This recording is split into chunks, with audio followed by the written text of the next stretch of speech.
You ready? All right, I'm going to call this meeting to order. If we can stand for the pledge, followed by a moment of silence.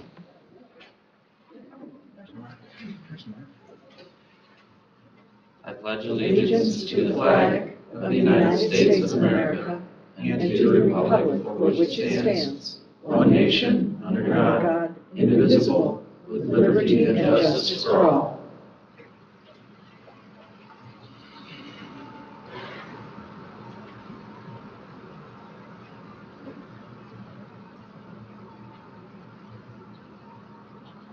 Thank you.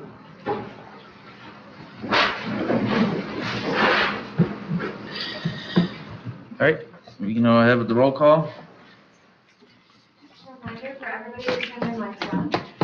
Good morning. Commissioner Robbins is absent. Commissioner Walter. Here. Commissioner Bunnick. Here. Commissioner Wessel. Here. Commissioner Campbell. Here. Commissioner Algier. Here. Chairman Yoder. Here. All right, thank you. Next up, we have approval of the agenda, late additions or deletions. Anybody have any late additions or deletions? Not? I'll take a motion. I'd move to approve the agenda as presented. All right, Support. supported by Commissioner Wessel. Discussion? Not? All in favor of that motion signify by saying aye. Aye. All opposed say nay. Motion carried 6-0. All right, next up we are to communications, an update from our administrator. Mr. Chair, because we have a number of presentations, I prepared a written update, which I try to do anyways, but listing seven items that you might not have been aware of. If there are any questions about this or anything at all that's not on this update, I'd be happy to address them. Questions for our administrator? All right. If not, we'll move on to Office of the Medical Examiner, Dr. Hadsmith. You just here? Good morning. Where shall I go? You're at the table there? Very good. This is the only county that I get to sit down and present at. I'm usually standing at the podium.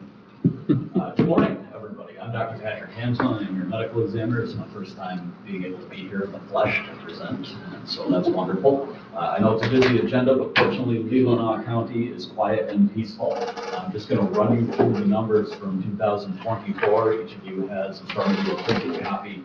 The full annual report is also on our website, which has preliminary information on how the medical examiner's office runs, National Association of Medical Examiner accreditation factors that influence how our office operates, the state statute, things of that nature. So if you want to review that, if you need to, you can. But just in front of you in the printed packet is Leelanau County.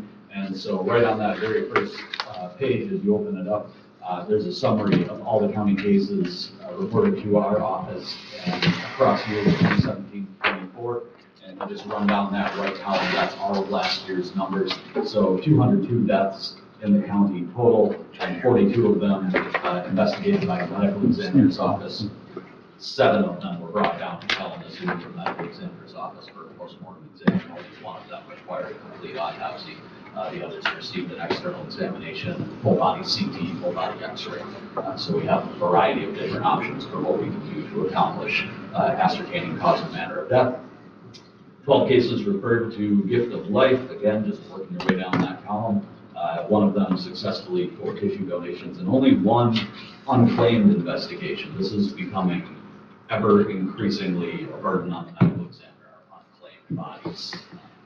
I don't know exactly what's going on with that. It's a cultural thing or something, but increasingly people are not claiming their loved ones for disposition. And so it's occupying a tremendous amount of our office's time in other counties. Leelanau, fortunately, was only one.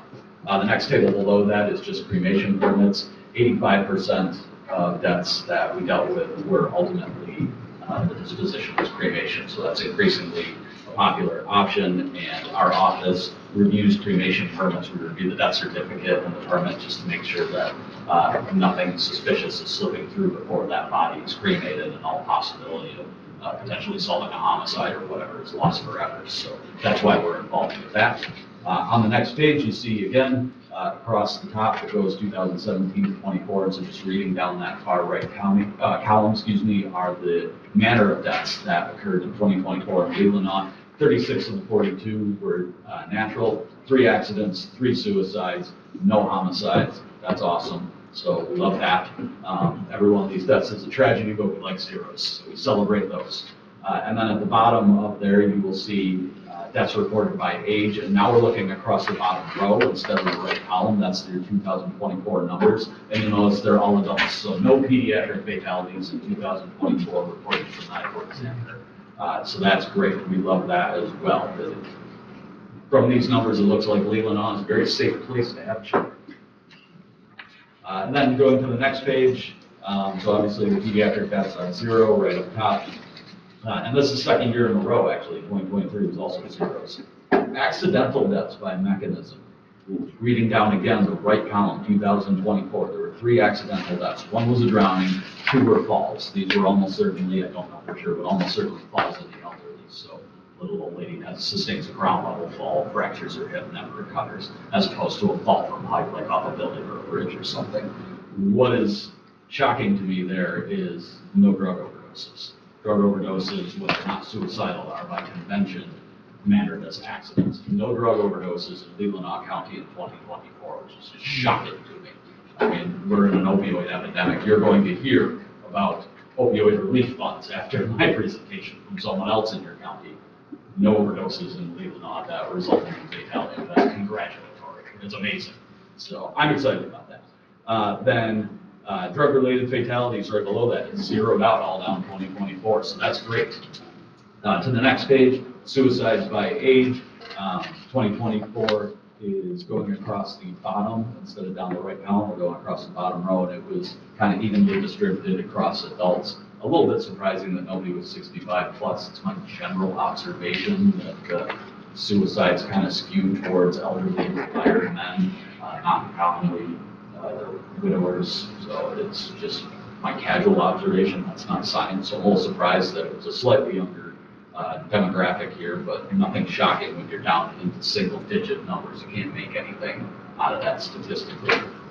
And suicide by mechanism, interestingly enough, reading down 2024 column on your far right, all 3 of them were hangings, which is a little bit surprising also. It's usually an even distribution between firearms and hangings in my personal experience. So no firearm fatalities at all, either homicidal, suicidal, or accidental in Leelanau County in 2024. So that's excellent too.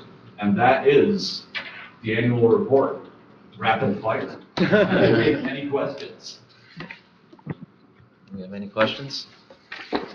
Thanks for the good news. Yeah. Yeah. Thank you. It's my pleasure to serve. All right, thank you. Wonderful. Appreciate the update. Yeah, absolutely. Thank you. Have a good day.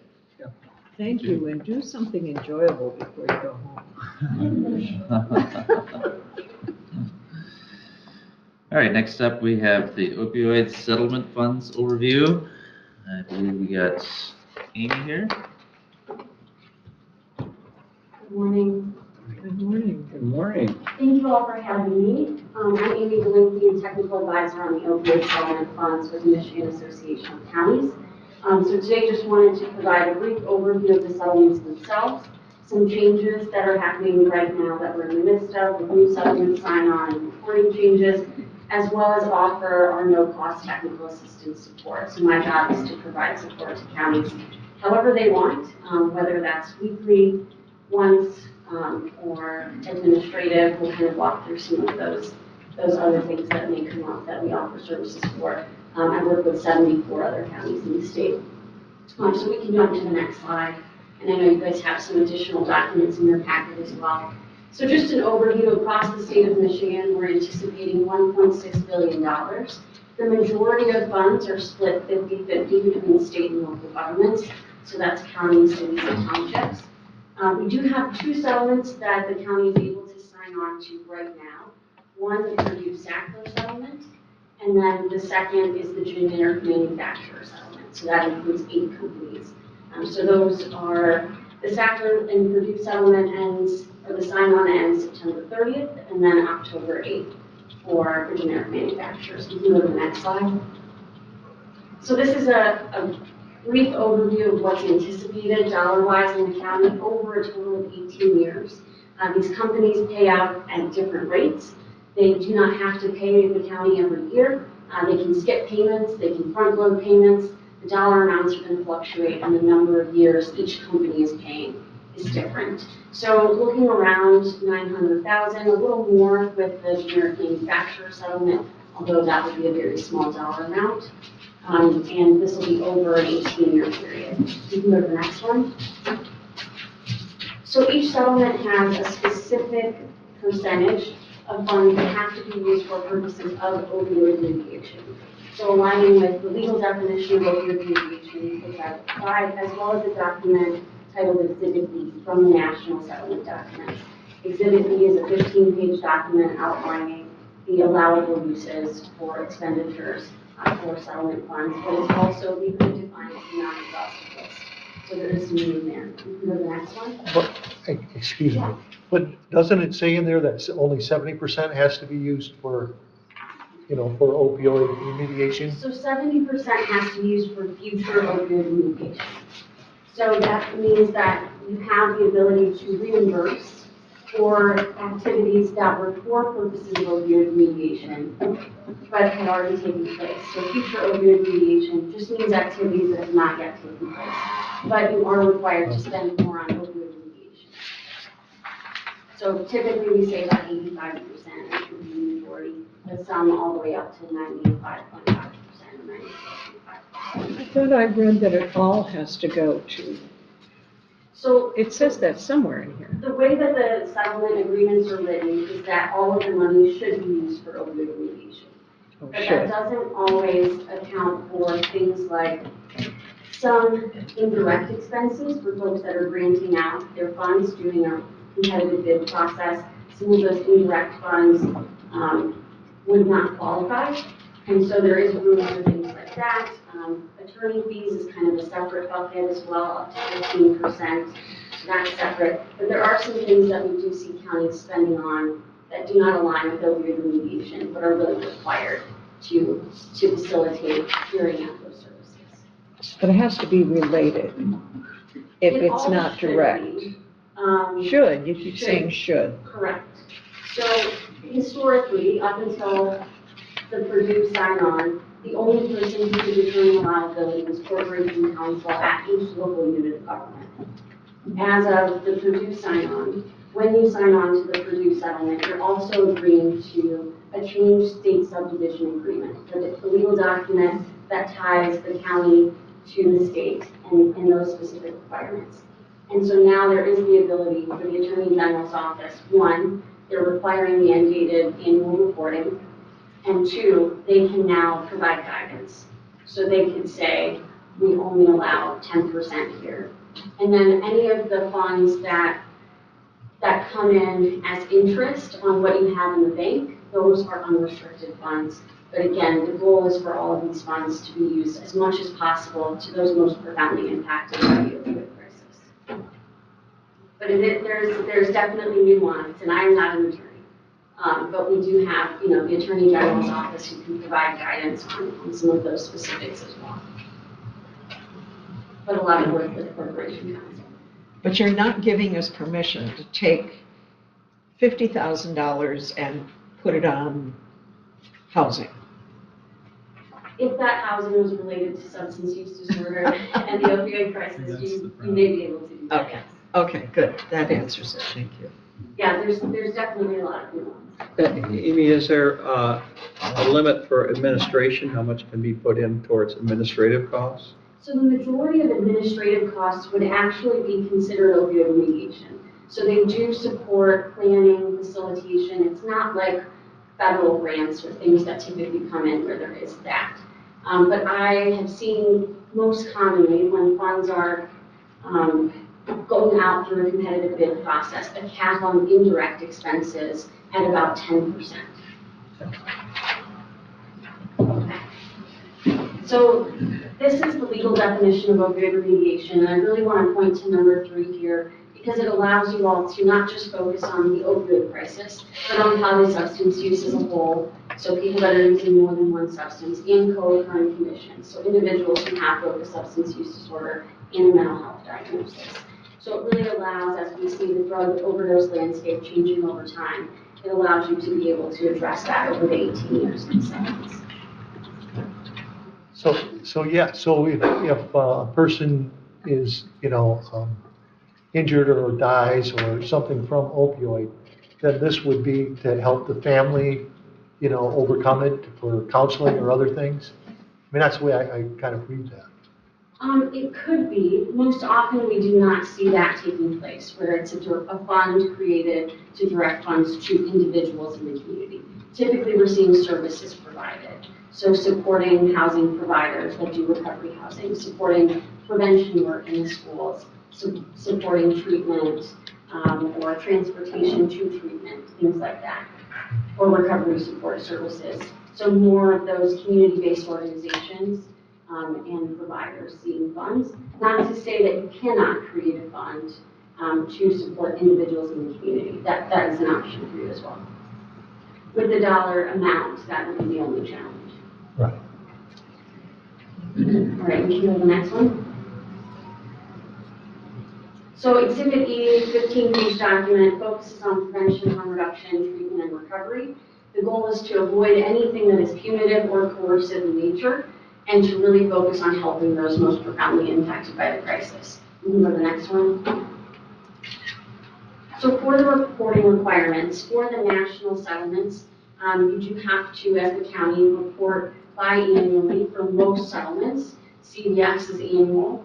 And those reports will come in to the folks that are part of the payment portal. So I would imagine finance director, county administrator.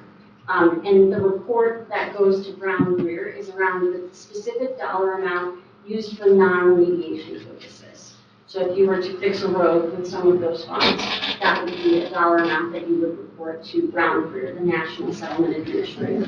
The new requirement for reporting is starting in fiscal 26, an annual report to the Attorney General's office in Michigan. That report really is very simple, and it will be information that you already have based on spending. So dollars coming in, dollars going out, what specific programs or activities are funded, and which specific organizations or county departments receive that funding. So very simple, something we can absolutely assist with as well. We can go to the next. So this is just a bit of a breakdown of what else is in that state subdivision and that we already talked about. Next one. So at MAC, we do an annual voluntary survey to gauge a bit of what's going on around the state. We do have an opioid settlement resource center website, which has a dashboard which we update with the data collected and then issue a formal report on an annual basis to really understand planning efforts that are taking place around the state and spending. This was all prior to the new change in state reporting. Next one. And the next one. So here's just a map of the counties that I'm currently engaged with in some capacity. Some of those folks, again, work with me one time and that's it. Other folks meet with me up to weekly and in a variety of ways. So we can go to the next one.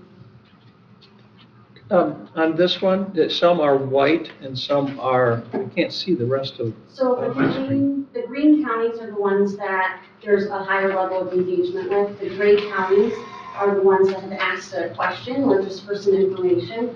And then, so there's engaged information requests, and then the white counties are the ones that I've had no engagement with. And my position started November of 22 and will end September of 26. So we've changed colors. You did. You guys are 75. Yes, I'm so excited. So these are just some of the supports we provide through MAC. We offer weekly office hours. I'll talk about our local government learning community, which is a closed meeting for local government officials, township, cities, and counties to talk about settlements. This Friday, we'll actually have the Attorney General's office there to be able to answer questions about the new reporting requirements and the settlement sign-on. So we offer presentations. Our website has an extensive list of templates and tools. So these could be resolutions, contracts, RFP, whatever you could possibly need. We typically built a template for that. You all can take those in their original format, Word, Excel, PowerPoint, and use them, or we're able to work with you to customize any materials or create new materials for you.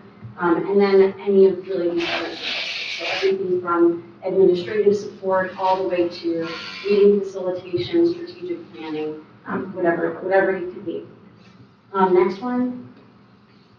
So this is just the dashboard. There's a little drop down where you can look at the county, see the estimated dollar amount, and then kind of click through some of those tabs.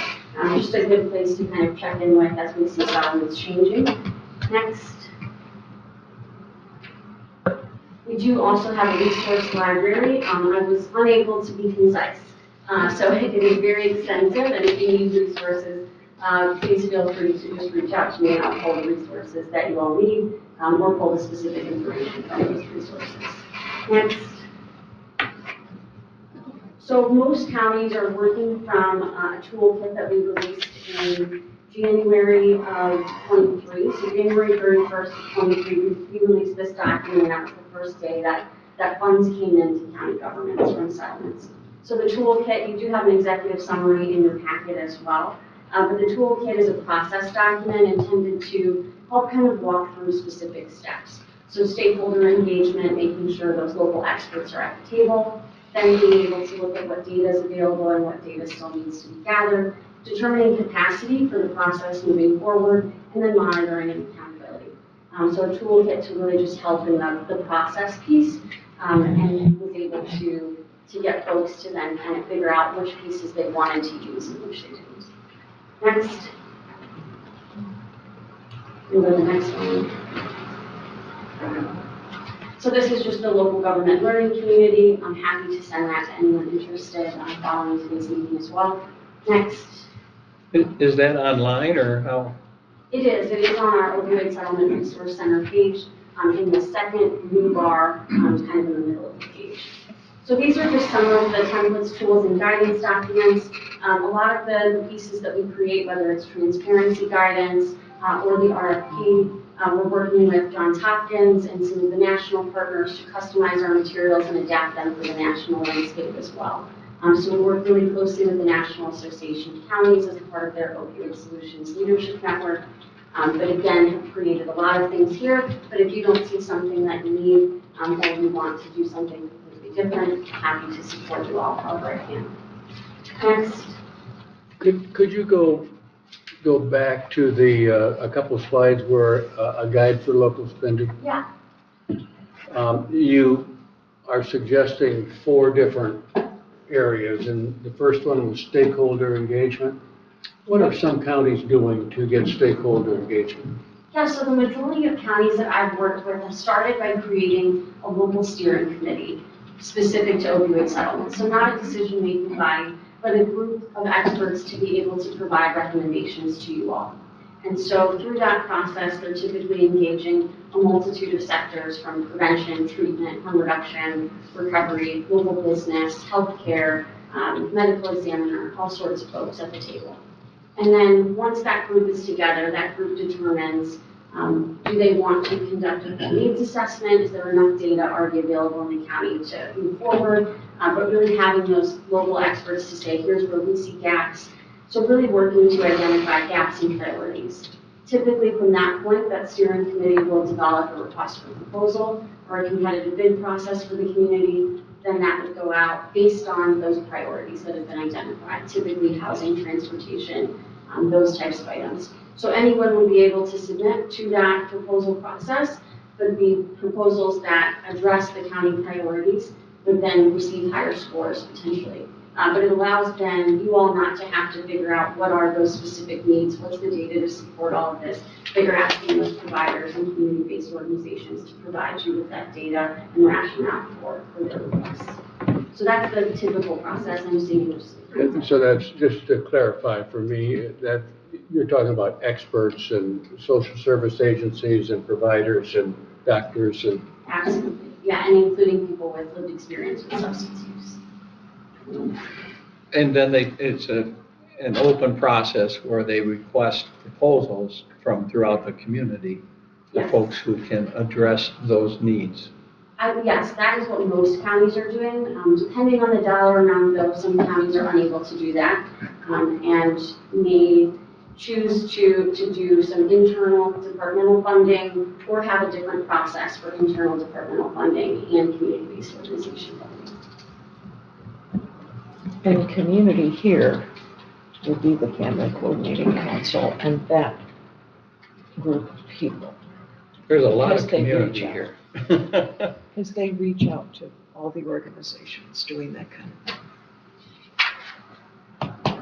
Local organizations. Just a few more tools and templates here. We can go to the next one. And this is just my contact information. I'm happy to answer any additional questions you have or continue this conversation about how I can best support your efforts in this space. Anything else I can answer for you today? Is this a record for you? Usually I spend the whole hour. Well, would there be a class on this at the MAC conference? There will not be one at the MAC conference this session. At the end of the month, yeah, Right. not this time.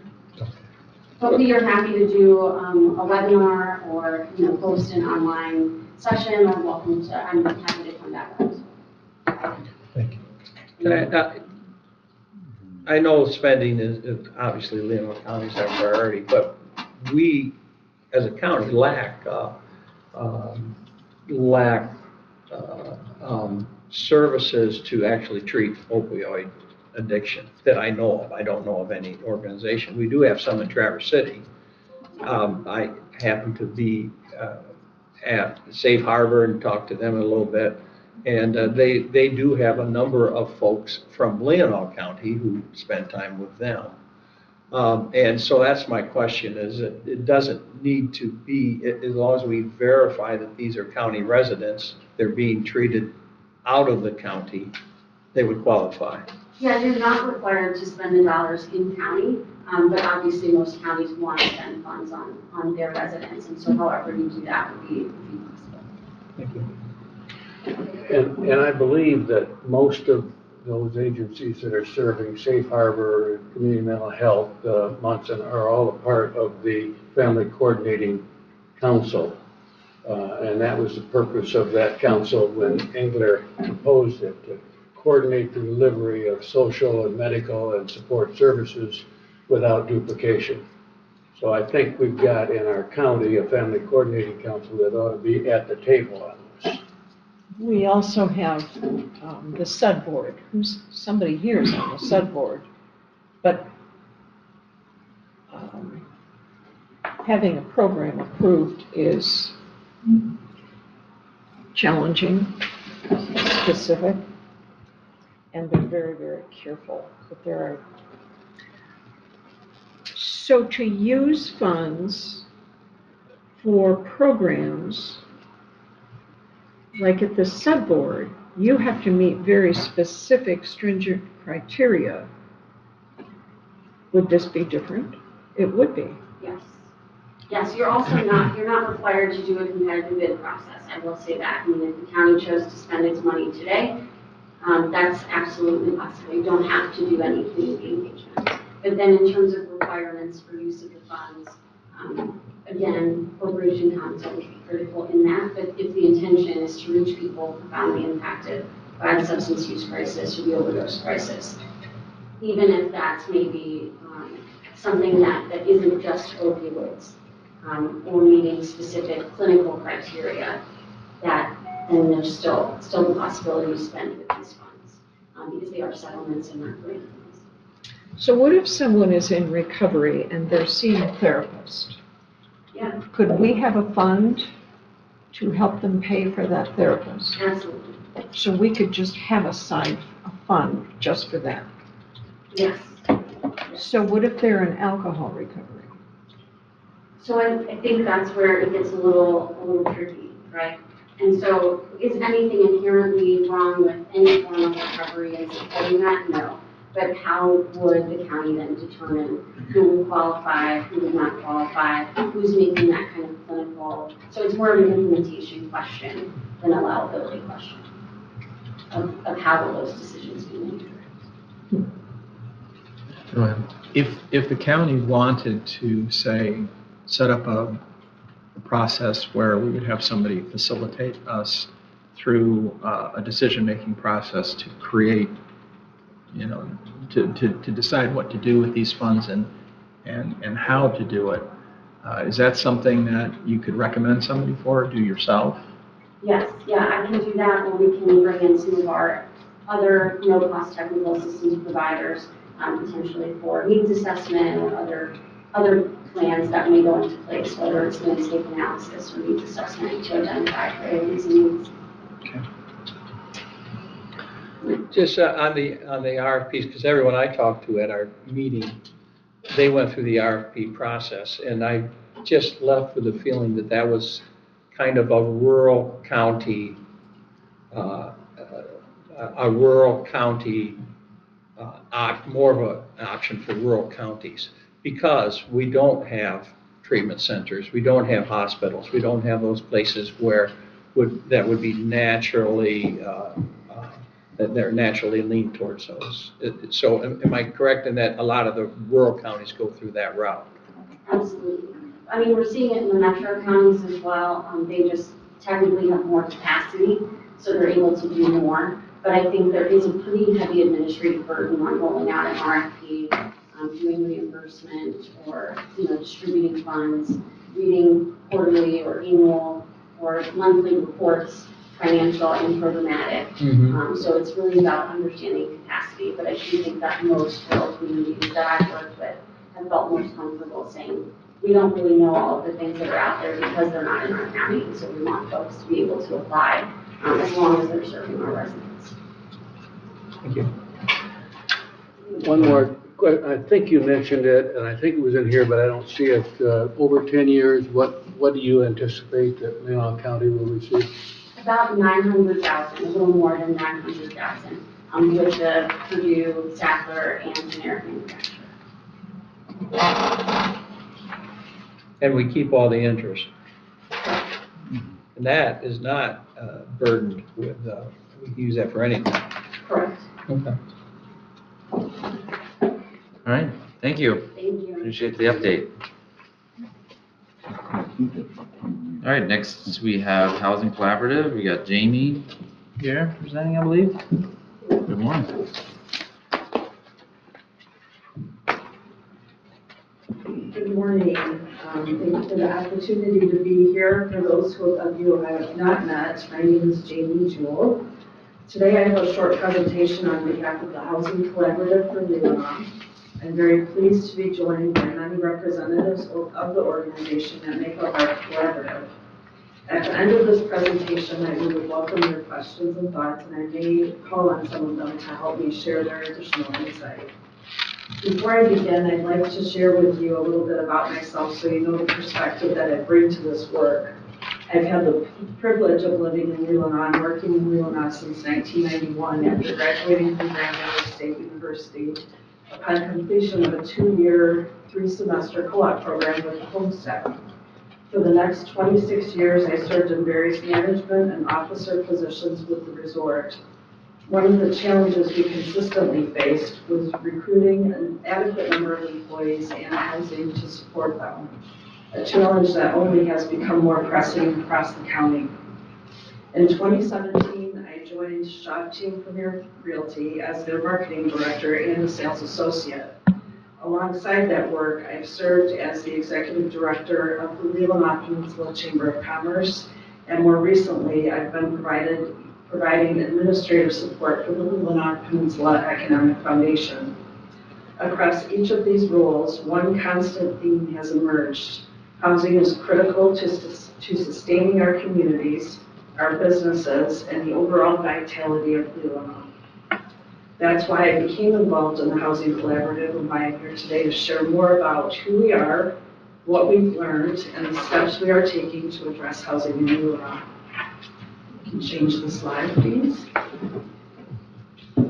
Here's a quick roadmap of our time together today. I'll start with an overview of the collaborative, introduce our members, share our vision and mission, and then walk through what is guiding the development of the housing strategy. I'll highlight the main barriers we face, the action steps we've identified, and how we plan to turn strategy into action. Finally, I'll close with a request for the county representation on the collaborative. You can change the slide. The Housing Collaborative Overview. The roots of this effort date back to 2017 when the Housing Action Committee was formed with the goal of supporting housing for families, professionals, and the workforce. Fast forward to 2023, and the Leelanau Housing Collaborative was created under the Leelanau Peninsula Economic Foundation and Housing North to bring organizations, businesses, and government partners who are working to address the housing needs under one umbrella. Housing North has stepped in as a key partner to engage the public and lend their expertise in the development of the Leelanau County Housing Strategy, incorporating best practices, legislative action, and resources from the 10-county region and the state of Michigan. In short, the collaborative is the next chapter in building housing solutions together. Next slide. The collaborative members, our strength comes from the diversity of our members, from nonprofits like Habitat for Humanity, Homestretch, and Home Sweet Home, to faith-based organizations such as Leelanau Christian Neighbors, to local government leaders and community-based groups. This collaborative represents a broad cross-section of voices and experience. Each member brings a unique lens, whether that's building homes, providing direct services, or shaping local policy. And it's that diversity that makes the collaborative stronger. Next slide. The vision and mission. Our vision is clear: to develop housing options in Leelanau that serve residents of all ages, incomes, and household types, while still protecting our natural resources and way of life. Our mission is to create practical pathways for housing solutions at every level of government. We know there's no single answer, but by coordinating initiatives across the county, townships, and villages, we can move from vision to reality. Next slide. What developed the housing strategy? Or what guided our development of the housing strategy? This strategy wasn't created in isolation. It was guided by data and by voices from across our community. We drew on 2023 Regional Housing Needs Assessment, multiple surveys of residents, businesses, and community members, plus focus groups that were held in Empire, Lake Leelanau, Leland, and Northport. You can change the slide. We also sought input from interviews and lead-on expertise from state and local partners, such as MISHDA, Networks Northwest, and the Housing Michigan Coalition. The strategy is grounded in both local experience and broader best practices. Next slide. The main barriers to housing. Not surprisingly, several barriers emerged. Local zoning and master plans often restrict the types of housing that can be built. Land costs are high, especially compared to what is permitted. Infrastructure such as sewer, water, and roads is lacking in many areas where land is available. There's also a shortage for skilled labor to build below-market housing. Funding and tools and incentives remain limited. And finally, inconsistent regulations on short-term rentals reduce the availability of year-round housing. These are complex challenges, but they give us a clear starting point. Next slide. Comprehensive action steps. Our proposed action steps fall into four main categories. Number one, expand housing financing tools to make projects financially feasible. Number two, strengthen planning and policy, so zoning and ordinances align with today's housing needs. Number three, improve infrastructure alignment, ensuring development happens where services can support it. Number four, enhance communication and collaboration, because no one sector can solve this problem alone. Next slide. Turning strategy into action. This is where the rubber meets the road. Strategy alone doesn't change things, but implementation does. The collaborative is committed to working with local governments, nonprofits, developers, businesses, and the community at large to move together forward. Our approach is to align efforts, leverage resources, build momentum, and deliver meaningful housing solutions. Next slide. What's next? The collaborative plans to return with the full details of the housing strategy, including specific tools and opportunities for action. But we didn't want to wait until every detail was finalized. We wanted to begin building awareness and securing additional partnerships now. The time to act on housing in Leelanau is now, and this collaborative is ready to lead that effort. Next slide. Request for county representation. This brings me to our request today that the Board of Commissioners designate one commissioner and the county administrator to serve on our collaborative. Having the county represented at the table ensures alignment, coordination, and a stronger outcome. This effort requires all of us to work together. Next slide. In closing, I'd like to thank you for your time and for your commitment to the future of Leelanau.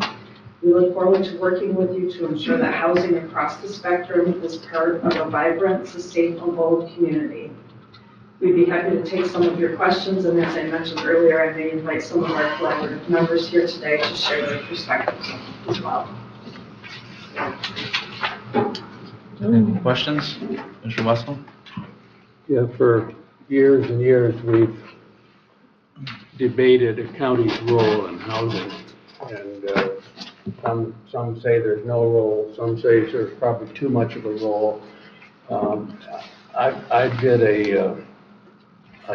trying to learn about chat, so I did a chat search on what are counties in Michigan doing to support affordable housing.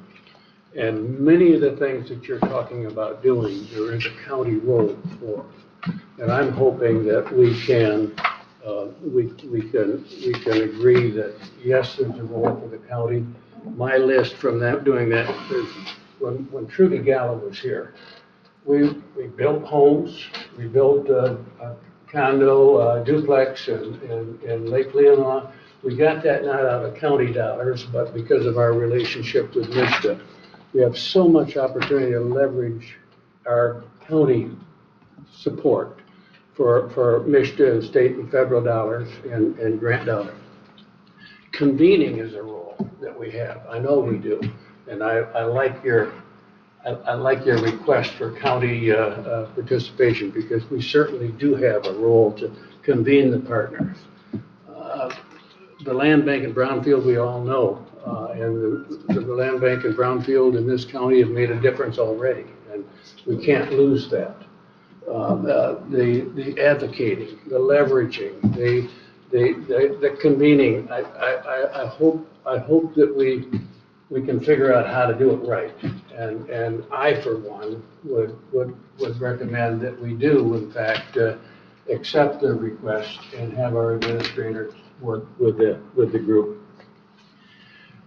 But that's a long way up to leading up to my question. What does the Housing Collaborative see as Jim Dyer's contribution to the collaborative and the county role in the collaborative? I think much of it is communication and understanding what all of the other organizations and groups are doing and are working towards, and understanding what the Brownfield and other programs that you have available to you are doing as well. So much of it is teaming our efforts together so that we're all working towards the same goal. Anybody else?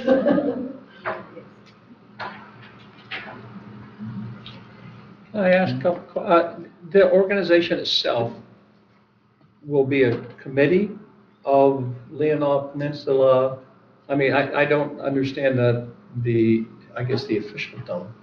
of what the, yeah. Well, which lends to its, maybe to its name, the collaborative, where all of these groups are already working towards housing solutions. But we're finding that many, some efforts maybe are duplicated and some are, people don't know what's going on. So it's like there are all these silos working towards helping housing. So we determined getting together and understanding what our opportunities are at a state level, at a local level. And Housing North has been doing a great effort for all 10 counties. And we read every week in the newspapers what maybe Frankfurt is doing or Elk Rapids is doing, what they've accomplished. Much of that has been done by teams of people coming together and understanding, A, what the need is and what the solutions are to get them done. So that's really what we're doing. Much of our meetings are spent sharing information, like, oh, here's what our group's working on, did you know this? You know, here's what we're working on, did you know this? Or, oh, I know somebody who can help with that. So that it really lends itself to the name itself, it's a collaborative. But, so pardon me, but I just kind of get stuck in the structure, and I don't understand the structure of this organization. Are there public meetings? Are there, is it kind of more of a coffee gathering to share? Because we're government, you know, as much as we argue about wanting to be government, and do I see this as a non-governmental entity? Or is it a nonprofit? What are you? Yeah.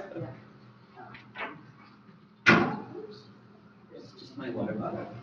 Sharon Oriole. You want to get up to the table here and just, that way get you on the audio?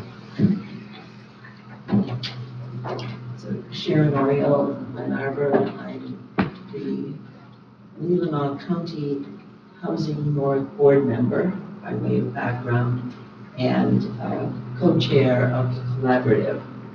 And so the collaborative really is what Jamie is saying. It is a group of interested and committed people, organizations to housing in the county. Do you take, anyways, I think you're just, I think you're a very loose-knit organization. There's nothing wrong with being a loose-knit organization. I mean, I see advantages to it as far as government has its lane, and just so far you can go down that lane before in development projects that things, anyways, that things can get bogged down. And you guys meet monthly or weekly or? We meet as we're a self-directed group, and so we have been meeting monthly. We do have agendas.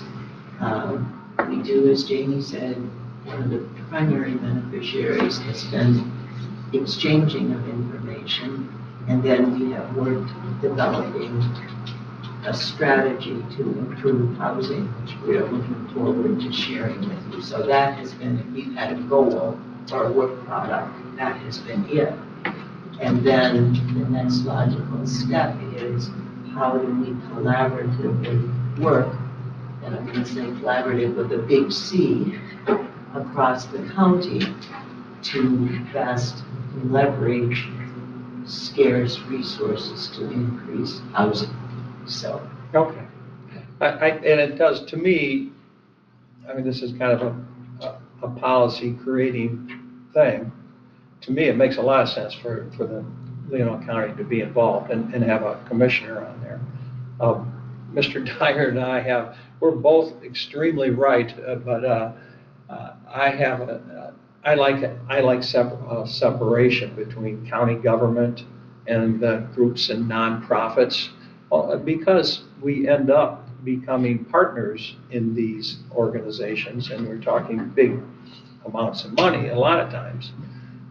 So I would prefer that our county administrator not be a member, but a county board member certainly, or well, probably one is better, but or two. just because I like that separation between county government and developments, either through for-profit or nonprofit. I think that's important. So that's my view on it. Thank you. Nothing, and I know he'd do a great job, it just, but it isn't, to me, it isn't our current administrator, Mr. Dyer, it's just any administrator, I would say that about.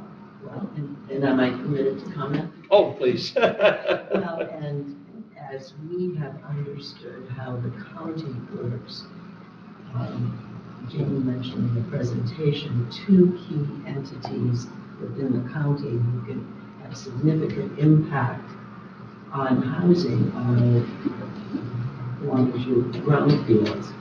And so we're looking for ways to leverage what the county already has to, with no additional cost. Or for instance, the planning commission could help townships and villages by developing model ordinances that say, here's an ordinance you can consider for an example for a pilot payment in lieu of taxes.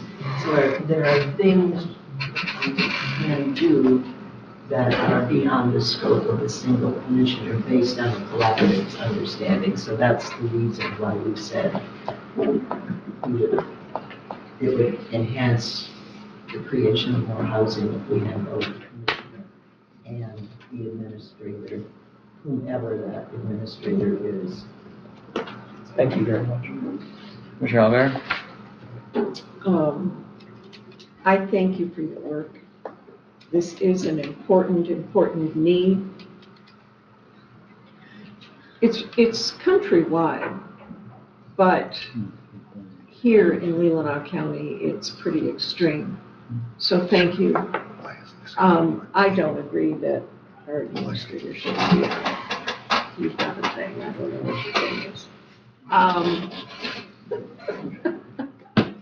Because he's a tremendous resource.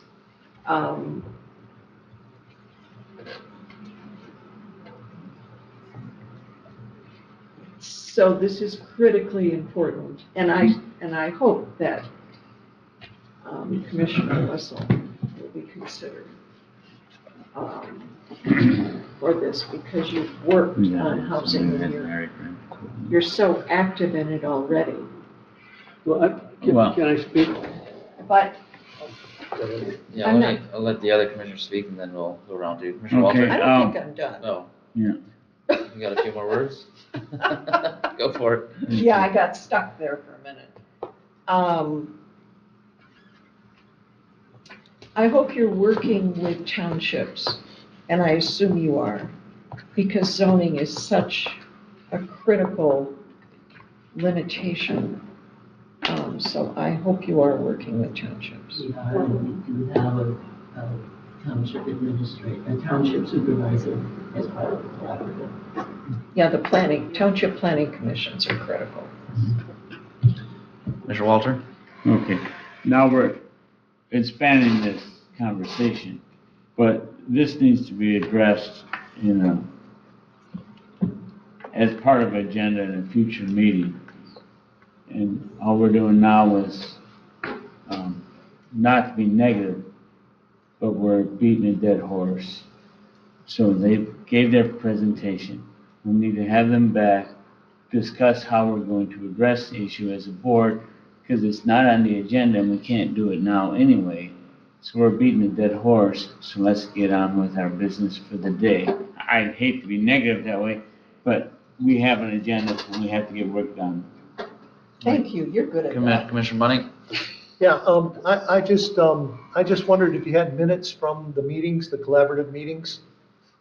I mean, and I'd like to see some of those.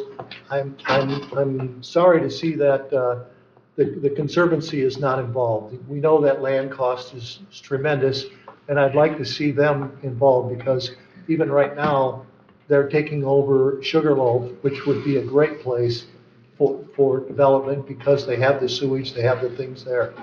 So, I mean, it would be nice to have them in part of this collaborative, because of land cost. I'm also disappointed that our planning commission is not involved here.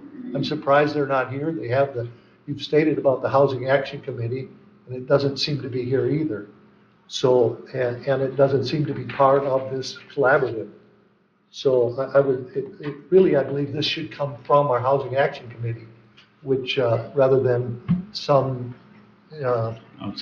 outside, force here or collaborative, So I just wondered, what does our planning commission or our housing action committee say about this? And it would be nice to have a report on the $60,000 that was given, for housing over the last 3 years. So it'd be nice to see a report on that, 60,000 that was paid out. So maybe that's what brought this collaborative together, but I don't know what happened with that money. May I make one quick? Sure. I believe in November, you will get a full report, Commissioner, on that amount. That was not given to the collaborative. And then to your other questions.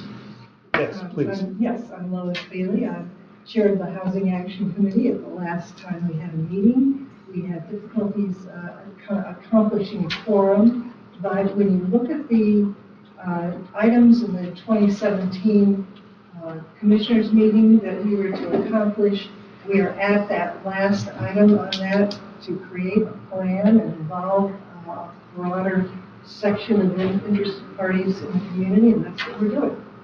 And we're accomplishing it. It's interesting and gratifying to find that there's so much activity in different areas, and we can trade information and try to benefit each other going forward. All right. I am on the planning commission. Right, so a member of the planning commission is part of the collaborative. Mhm. Yes, I see that. But I believe that should be presented, this information should be presented by them, not by collaborative. I mean, this is a county issue then, and that's what you're talking to the county to be involved in it.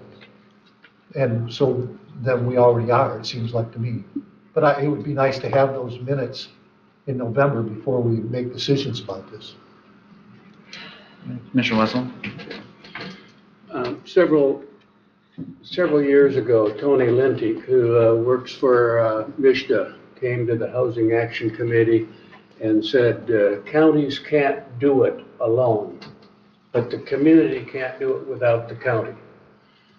Every township, every village, every local government must come to the county for review of their zoning rules and a review of their master plans. Our county administrator has always been a convener of the supervisor group. Our planning office has always been a part of this. I wish we'd look at possibilities and not roadblocks. We've got to solve this problem. We've been asked to be a part of a group that's trying to do good work. There's housing starts because of Habitat for Humanity and Housing North and Homestretch and formerly of REACH and all over this county. And it's because of people working together, with the county being a big part of that support. But why can't we acknowledge that we have a role?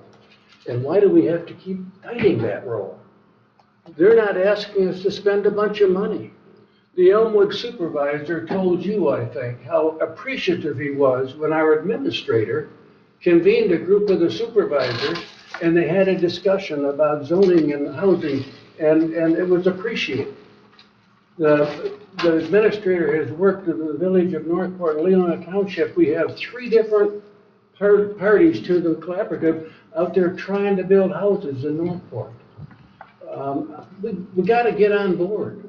Instead of blocking it, we got to support it.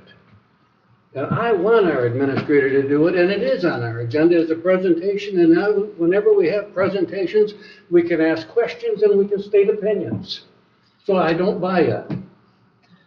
All right, so I did make a note that we'll add it to our next month's agenda based on the request that you requested, where we'll have more discussion on it. But does any other commissioners have any questions before we any more questions of the collaborative before we move on? All right, Thank you for what you're doing. all right, thank you.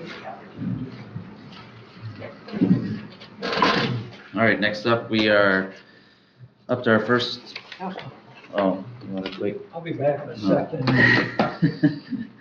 All right, we can take a quick 5-minute break and then we'll be back. Say 4 and maybe we'll be back.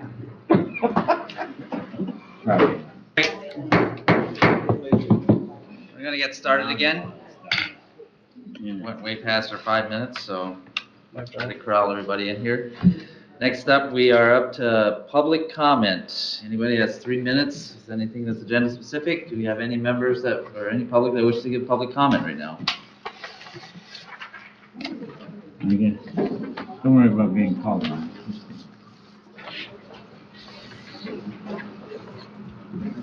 So I need to know who's speaking. I'm Darlene Borax. I live in Centerville Township.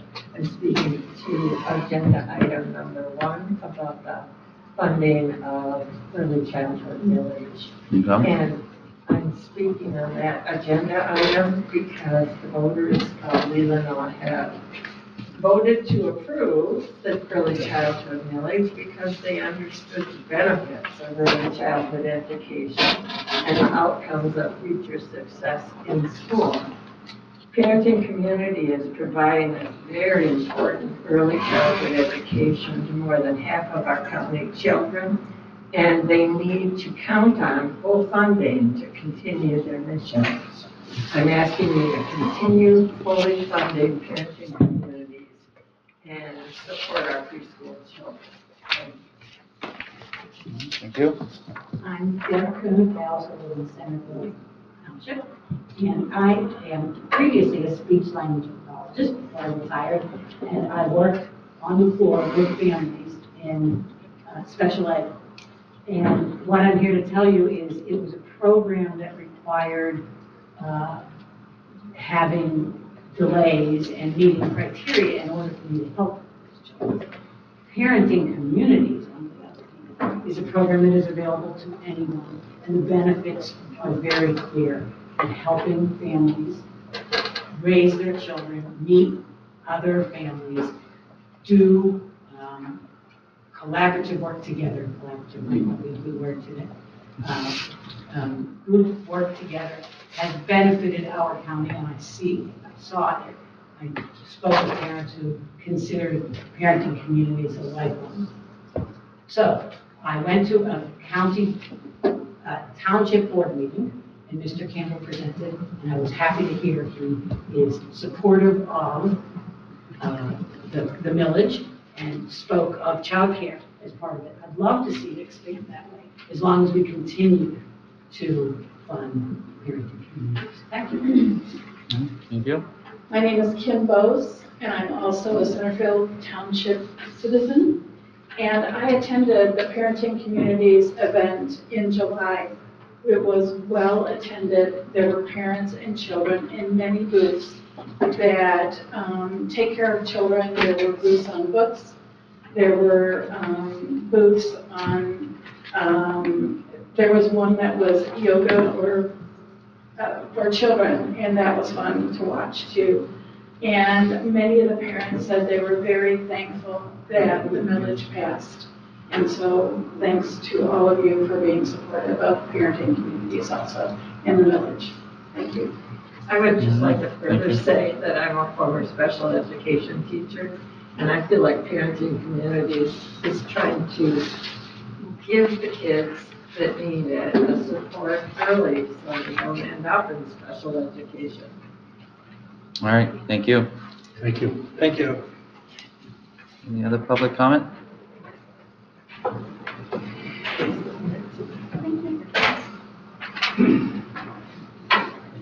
Good morning, I'm Sue Miller from Leelanau Township, and I am also speaking to the issue of the early childhood levy that you'll be voting on later today. I am piggybacking onto the comments that were just made about the importance of the current programming that has been in place since the millage was passed back in about 6 years ago.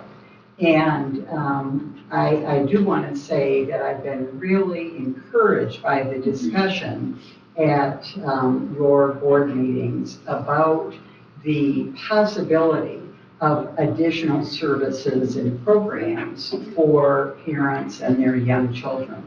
I think that kind of discussion is really so refreshing and new to some extent for this board. So thank you for doing that. What I would like to suggest is that any new programming be considered against the backdrop of the Parenting Communities program, which has been in place, is successful, is growing. So we don't want to take away from a successful program. If we're talking about child care, dental care, great programs, great concepts, I think we just need a really deliberative process of planning for additional programming. And I think you have a lot of advocates in this community who would appreciate a slow and thoughtful process of adding any additional programming to this millage funding, or perhaps looking at other sources of funding for these programs. So again, thank you for your interest in this area. It's really important. We know we need to keep young families here to keep our community thriving. So I appreciate your interest in this topic. Thank you. Thank you. Any other public comment? Yes.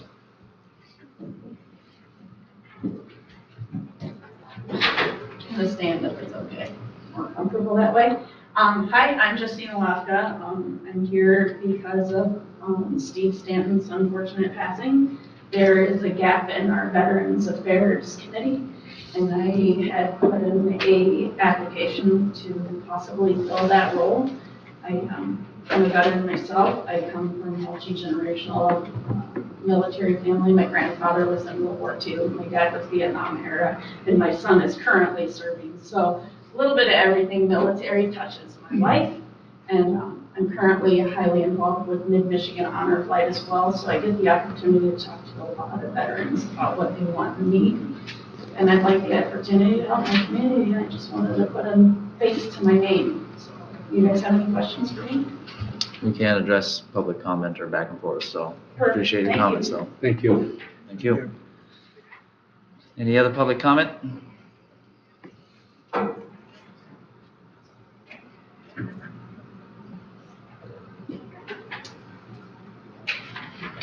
Good morning, Tim McCauley from Leelanau Township.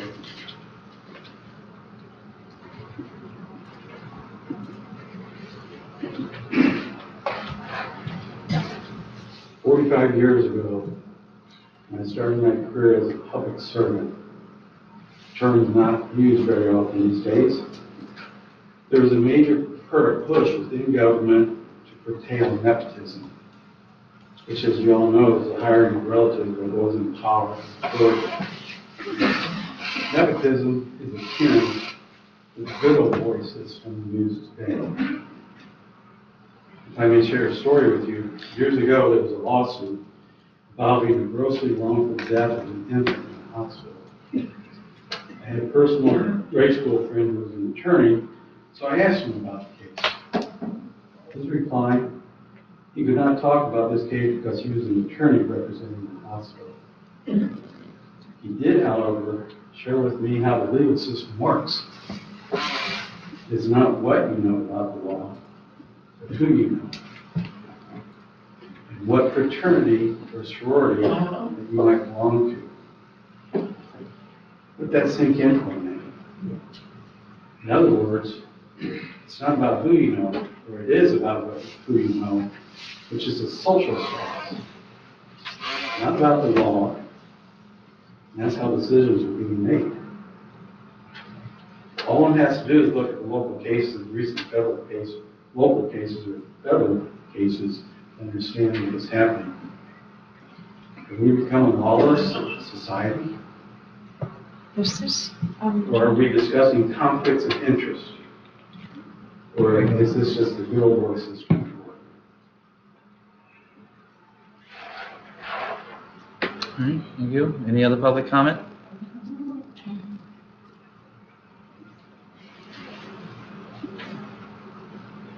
Hi, Dana Getzinger, Elder Township.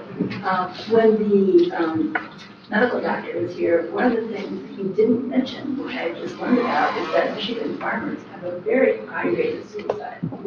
And so I thought it would be something that just to consider when you're thinking of that money. You might want to check with some of our farmers because their suicide rate is double the national average. Thank you. Thank you. Thank you. Any other public comment? All right, thank you everybody for coming. Next up, we have commissioner comments. Commissioner Robbins? I was going to save it to last, but since there's an audience here, I think they need to hear it. A few weeks ago, or let me back up a little bit.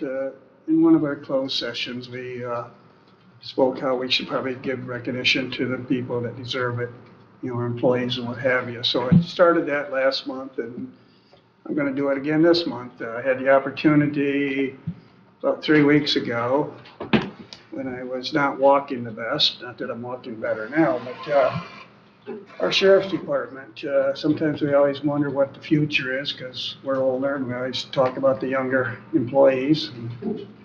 But I was really impressed. I needed their assistance in Empire. I was with a mental person, and Deputy Wigton showed up, who's a veteran, but 2 of our new people showed up. Deputy Fleece and help me out with the last name, maybe you know Jen, is that Amber? Sterling? That is Deputy Sterling? Sure, yes, yeah. She was the other one, but I was really impressed with, you take my experience and take Wigton's experience, and this guy was not going to deal with us, but there we had a guy that was on his last day of FTO, and I was really impressed how he just de-escalated the problem, and we accomplished it, and I walked away that I can say with those 3 deputies, our future with our sheriff department is in good hands. Any other commissioner comments? I just gotta straighten something out here between Jim and I. I think I said we were both, I didn't realize I had said we were both far right. And what I meant to say is we both feel that we're correct on the whatever that issue was. Did you guys catch that? Yeah. Yeah. I didn't realize it. Anyways, not what I meant to say. Any other commissioner comments? All right. If not, we'll move on to our action items. Number 1, equalization. We got Andrew here. Good morning. Good morning.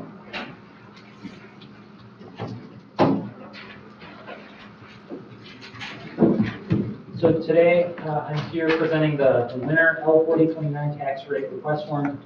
So I was before you in May to present the summer L4029. So I was telling Commissioner Wessel, I'm like a bad penny. I just keep showing up.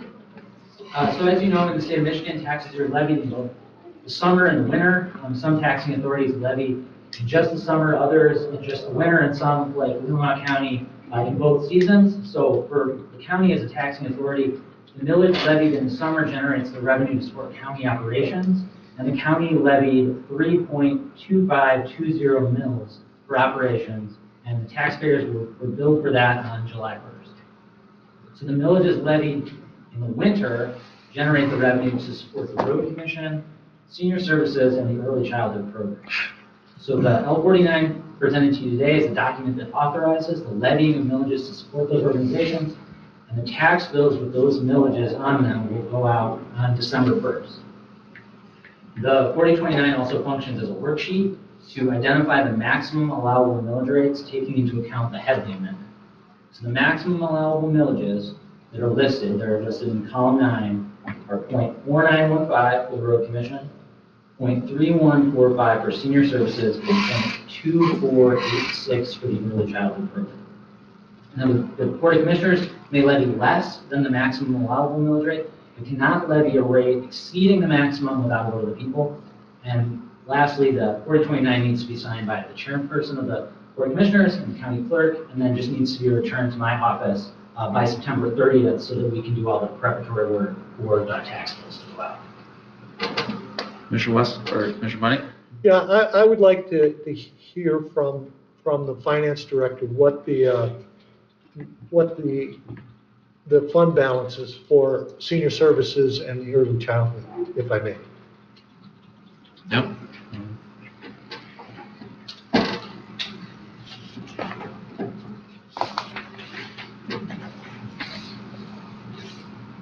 Good morning. We'll start with early childhood.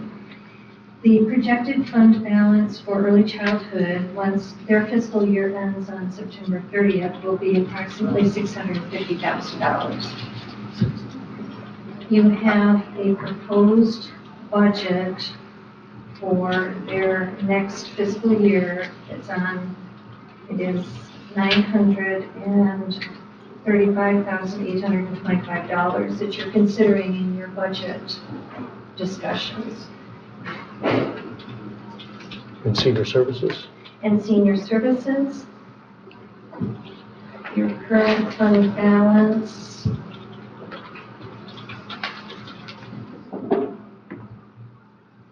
is roughly around the same amount as we factor in the last months of 2025. If they spend their approved budget, your projected fund balance will be around $650,000 there as well. And that will get them to the next collection. And that's the question that is important to ask, because it is the running money. This money won't come in until January, February, March.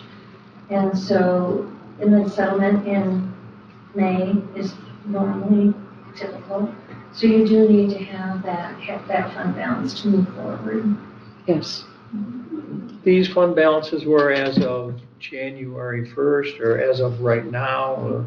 Well, what I do is I take the 1231 and I add the projected revenue plus the projected expenses for the remaining balance for 25.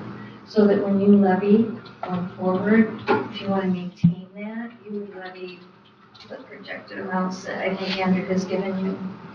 And the proposed budget for senior services for 2025 that is in front of you for budget deliberation is 1.4 million. So if you want to maintain your fund balance for cash flow, then you would levy the maximum amount that Andrew has on his L4029 for senior services, and you might deplete your fund balance ever so slightly if every penny is spent. Commissioner Bunny? Do we know that because I believe last year it was 0.2 for early childhood, and I think it was it 0.3 for senior services, or was it the full amount? For seniors, it was .32, and that was the full. Well, they did do the full. So I would make the motion that we do the full amount for road, senior services, and continue the 0.2 for early childhood. I'd second that. It's been moved and supported. Discussion? All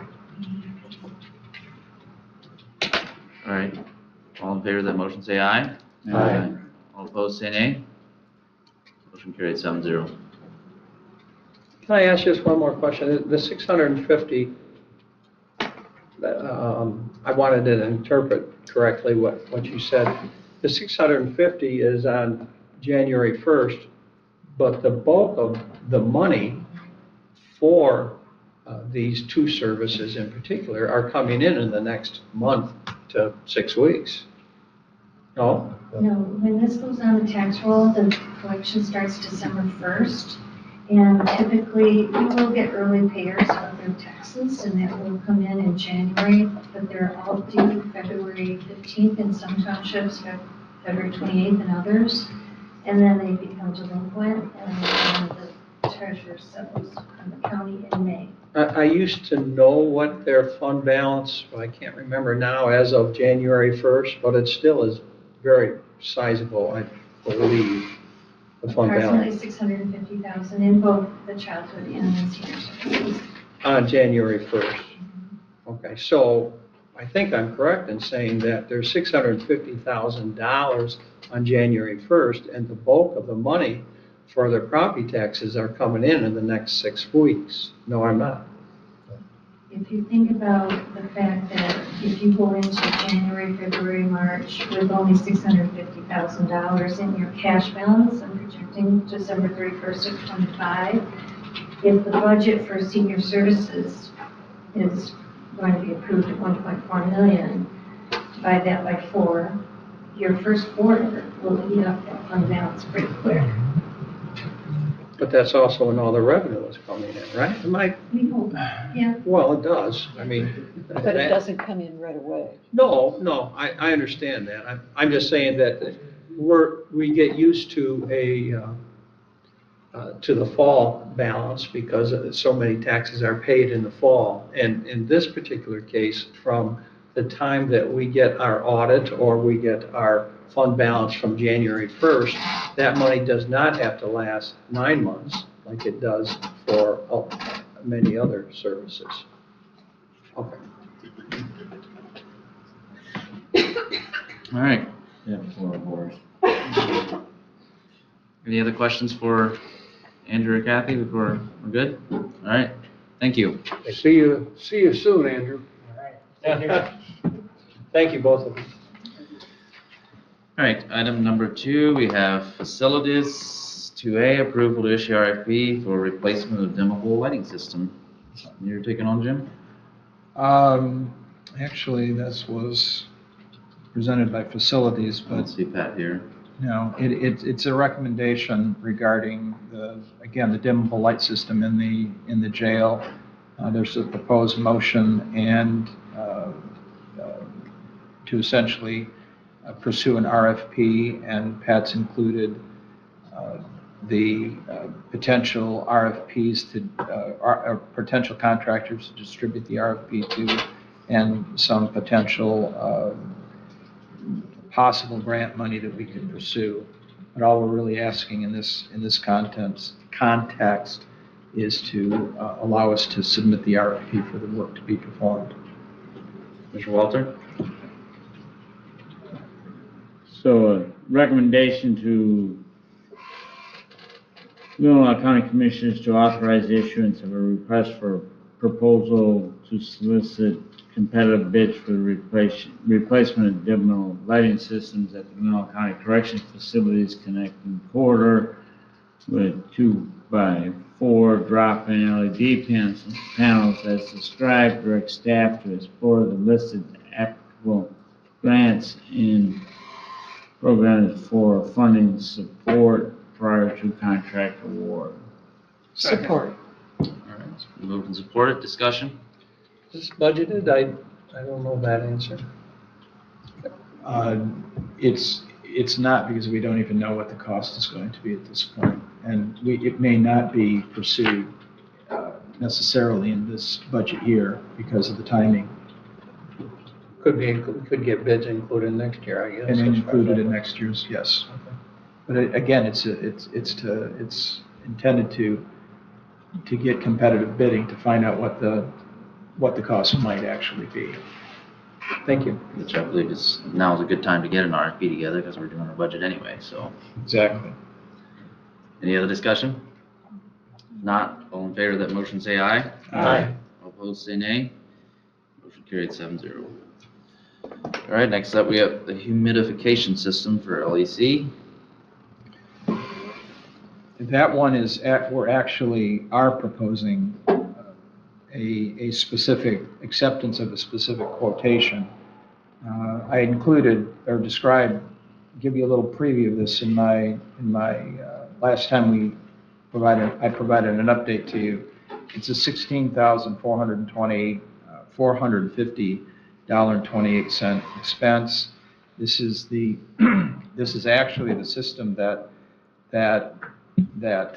conditions the water to be, that flows through the steam humidification system in the jail.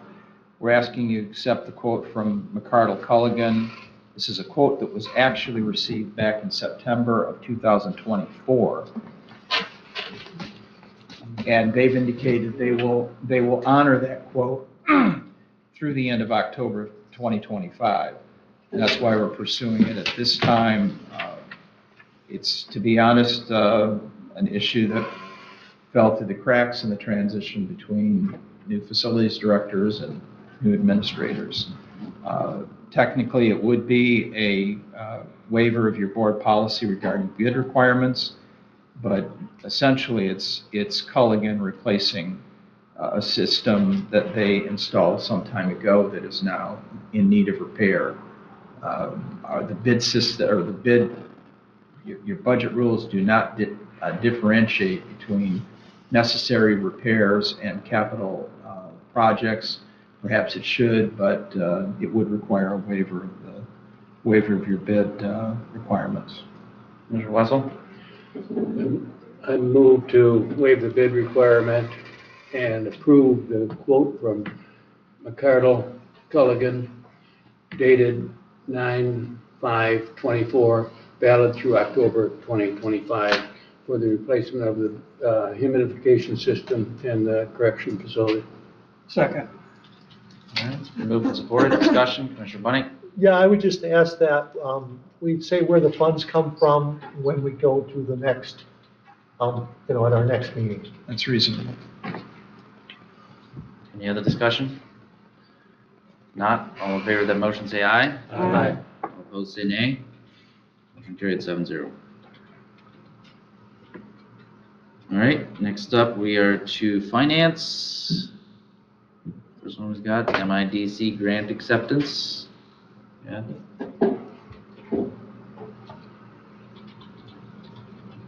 Thank you. The MIDC grant is typically on the September agenda each year. We did get an update from Paul Jarbo's office regarding the compliance plan and cost analysis approval, that it will not happen until September 12th, and that we would move this forward, and it may be moved forward to October even. Administrator and I received an email yesterday from Paul Jarbo's office and saying that we are correct that Leelanau County, that they're still working through the review process on several systems. And at this point, because they have no state budget, they cannot issue contracts. There's an action item on the September agenda for the commission to approve an authorization to continue spending under the 25 fiscal year plan and cost analysis. We have no reason to believe they will not approve it. They have done so in the past, and it served to support systems. If approved, everything will remain status quo until the system has approved the fiscal year 26 plan and fully executed contracts. I think it will be a timing thing, and we may have to move it forward. You will continue to pay at the 25 rates for indigent defense attorneys, etc. And once the contract is in place, you can pay private investigators and attorneys the difference retroactively. Systems will operate off their local share and unexpended funds until they receive the first disbursement of grant funding. And this is from MIDC. So I would say we'll just move it forward. All right, do we have a motion for that? And we've got to move this forward to next week. All right, support, discussion. Commissioner Robbins? Question for you, Kathy. I know when this started, 4 years ago, we were like at 45,000. So we really haven't gone up much, but do we use all this money? I mean, is it used up, or how does that work? Does it roll over? Or? We are to put in our share first, and we have to use our money first, and then the state funds us money so that we can operate and pay these indigent defense attorneys. Okay. And if there is a surplus, it's very small. I think on the settlement for the last fiscal, it was $17,000. I mean, it runs pretty tight. Yeah. But what you read right there, it states that they have to wait for their payment. Do we make them wait? I mean, the way I understood that, it said that you'll pay it later. Perhaps, Jim, did you read that email from Jarvis office? I did, but I don't recall that issue was addressed. The bottom line is, though, if there's no state budget and there's no money, there's no pay. We're not required to pay them unless we're funded by the state. Are they aware of that? I mean, that they might not get paid. That's the way it read, I thought. NIDC Commission Melissa says systems will operate off their local share and unexpended funds until they receive the first disbursement of grant funding. We always put in our money first, and that's $50-some thousand. It won't last too long. Right. So then they'll have to just wait till the state comes through. We're not responsible for it then. And I would have no money in that fund to pay. And I think counties we could conceivably take the issue that if we're not guaranteed reimbursement, we're not going to be paying anything, even from our own portion of the contribution. I mean, we could. This doesn't seem right. Okay. It doesn't seem right that the state's not adopting a budget either. Any other discussion? All right, if not, all in favor of that motion, say aye. Aye. Opposed, say nay. Motion carried 7-0. All right. And I would say the same with the management council contract with Jarvis Field to move it forward. We'd like to have the MIDC grant in place before we contract with Jarvis to be our managed council. Motion, Commissioner Money? Yeah, I would move that we move the contract with Jarbo and Field forward to next week. Second. Moved and supported, discussion? I'd like to ask Kathy a question. Is that up to $60,000 depending on the number of clients, or is it a $60,000 no matter what? It's the managed council contract no matter what. Because the last time Paul was here, it looked like he wasn't seeing many clients. I can get the figures for you. Katie has that information as to how many clients they represented in the last year, or run through that system that Paul manages, so that you can see the number of cases and the number of attorneys they're managing. I would like to do that because I believe that we're paying a pretty good dollar for that. Any other discussion?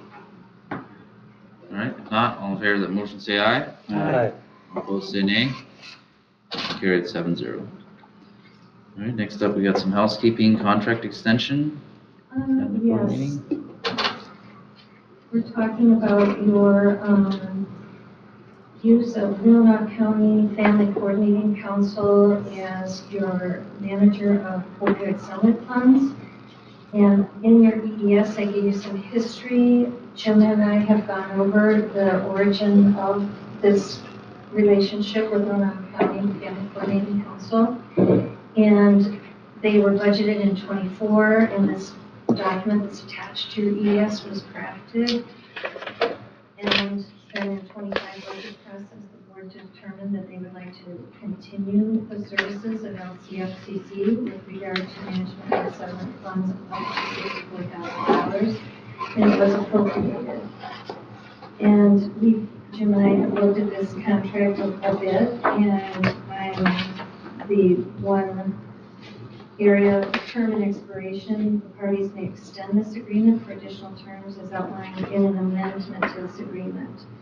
So I think it could be discussed that it continues or it needs to be amended. I think it's probably best to put an amendment with this for 25. And Holstover has been asked to draft that so that we can dot that I and cross that T, that we have an amendment to this document. And then you're going to consider their request for 26 in your discussions, along with all the information that Amy discussed this morning. Perhaps look at other or additional uses of your opioid settlement funds. All right, motion? Yeah. Mr. Wessel? I'm move to recommend that the Leelanau County Board of Commissioners move the amendment to the terms of the county use of opiate settlement funds funding and management agreement between Leelanau County and the Family Coordinating Council for budget year 2025 to the regular meeting on September 16, 2025. Second. Moved and supported, discussion? I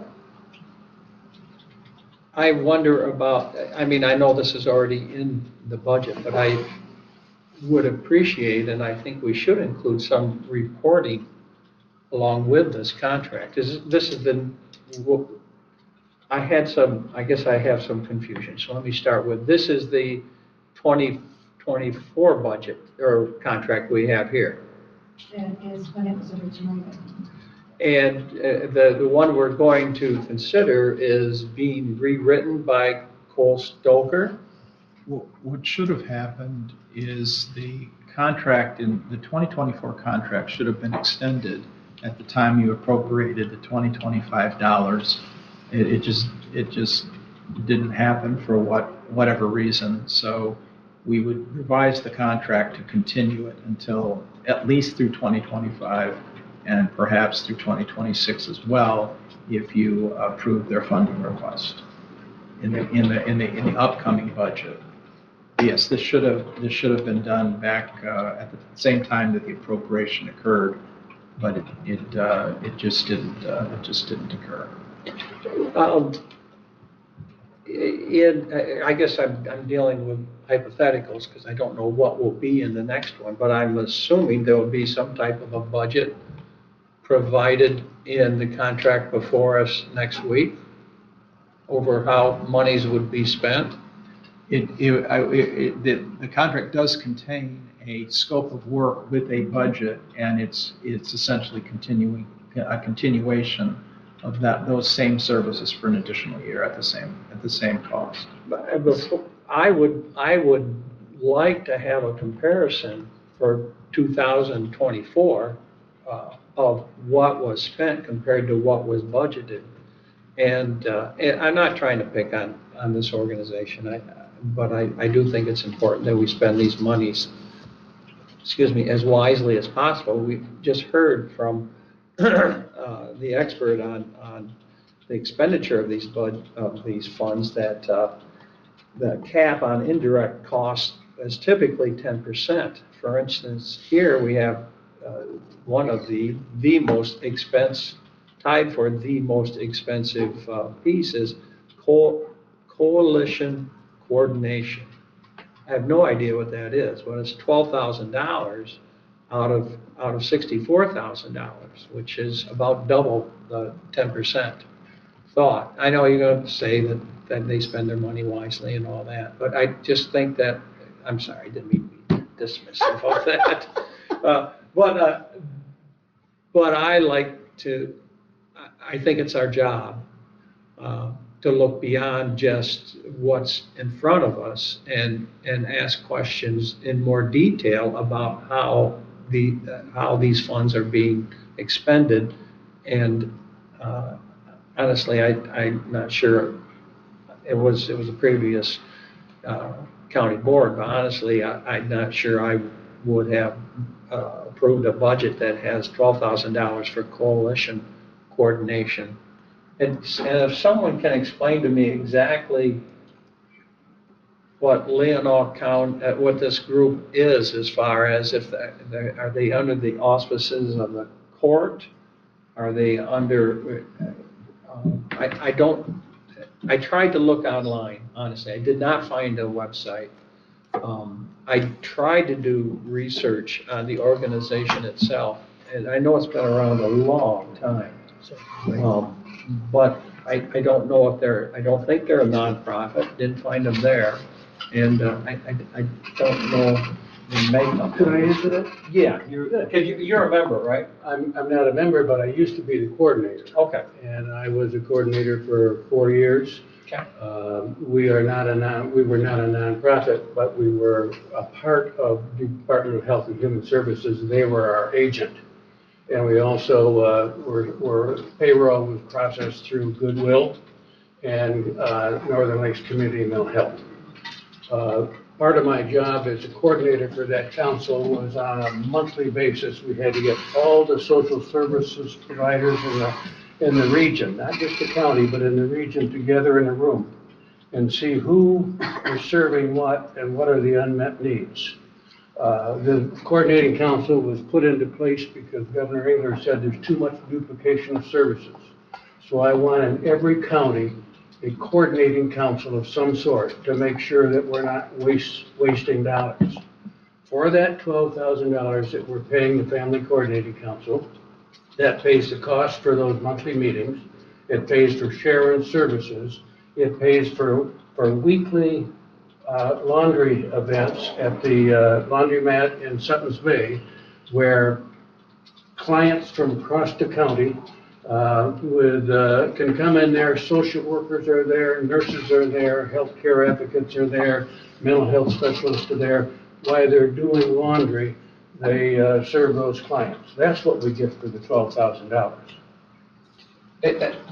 So who do we make the check out to? Whoever their agent is now. When I was there, it was DHS, but I don't know who it is now. United Way. United Way. So we make it out to, and United Way is a nonprofit, we make it out to a nonprofit. Okay. It's really a good organization. Not denying that, I really did look and try to figure out who these folks were as far as their structure, and I could find absolutely nothing. You can't find much of a more conservative Republican than Governor Engler when he tried to save money by establishing it. It must be all right then. We press. All right, any other discussion? All right, if not, all in favor of that motion say aye. Aye. Opposed say nay. Motion carried 7-0. Thank you. Thank you, Kathy. Next up, we are up to administration. First one, D&W Mechanical Service Agreement. Yes, this is an agreement with, essentially for D&W to provide the hours that Gary O'Connor serves us on a regular basis, typically Wednesday, Thursday, Friday, and then part of Saturday, to essentially keep this building alive, as he would put it. It's a 3-year contract in the amount of $459,264 roughly for those services that he provides us. And it also sets out some terms for additional services that might be necessary above and beyond the regular amounts.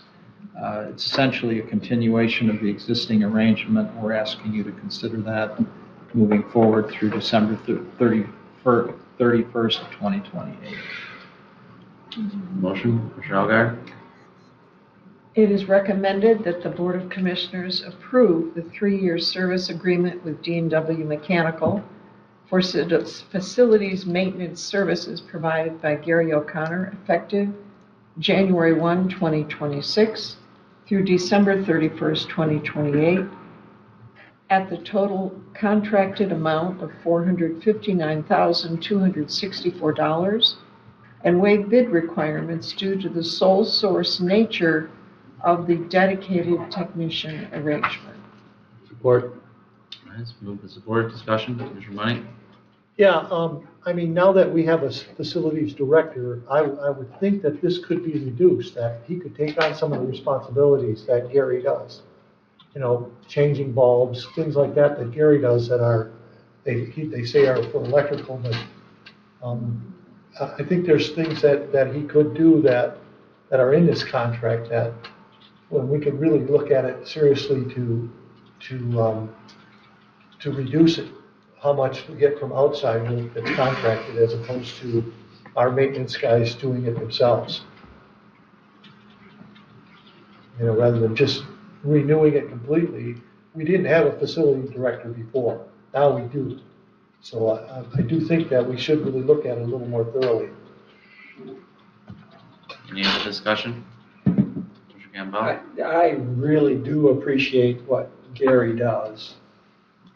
And I don't think there's anyone who can replace him, honestly, on our staff. just as far as licensing, we just don't have anyone who can replace him. My question goes to the contract itself. Was I reading this correctly, that this really moves more to a salary contract, as in we're going to pay 24 hours a week, when during the time period mentioned, he was only working 10 hours a week? Am I incorrect in that interpretation? I know he works more than 10 hours a week. He's here basically 3.5 days. I'm not sure what portion of the contract or the presentation that. If you look at what Patrick wrote, he did, I'm going from memory, although I wrote some of it down. He did an example of, I think, a 6-week period, and he said that Gary averaged 10.7 hours per week. I didn't know if he was paid 10.7 hours per week, or that was very confusing to me. So I just don't want to go in a position where we're enlarging those hours when, as opposed to just approving a new contract. Could we move it forward? Oh, I'd be glad to vote to move it forward, and maybe we can get that answer. And the other answer I would ask is, he talks about overtime hours, and I wanted to make sure that what overtime hours wasn't just beyond the 24 hours that we're contracting, that they're beyond the 40 hours, which is typically what overtime pays. Kathy stuck her hand up. Oh, you have something you can add? Yep. Yes.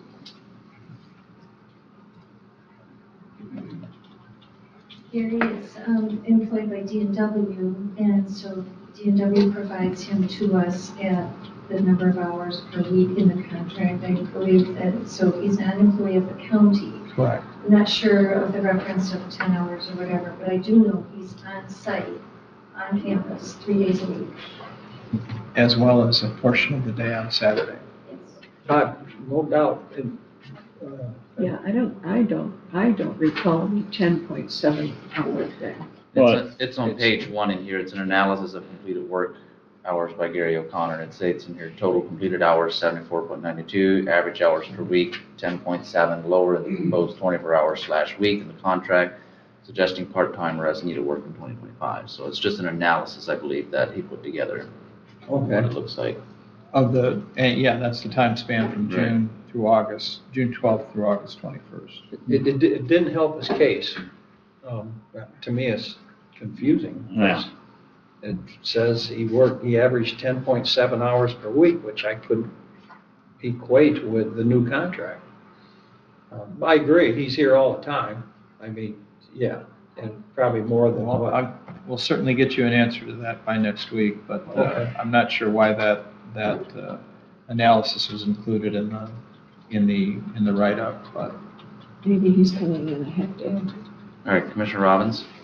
I'm gonna keep it short because I know this topic is the contract, but we kind of forget, Alan said a mouthful there. He is great. He's the MacGyver of this building, and we're talking about today, but we never talk about down the road. He's not gonna be around forever. And what are we gonna do?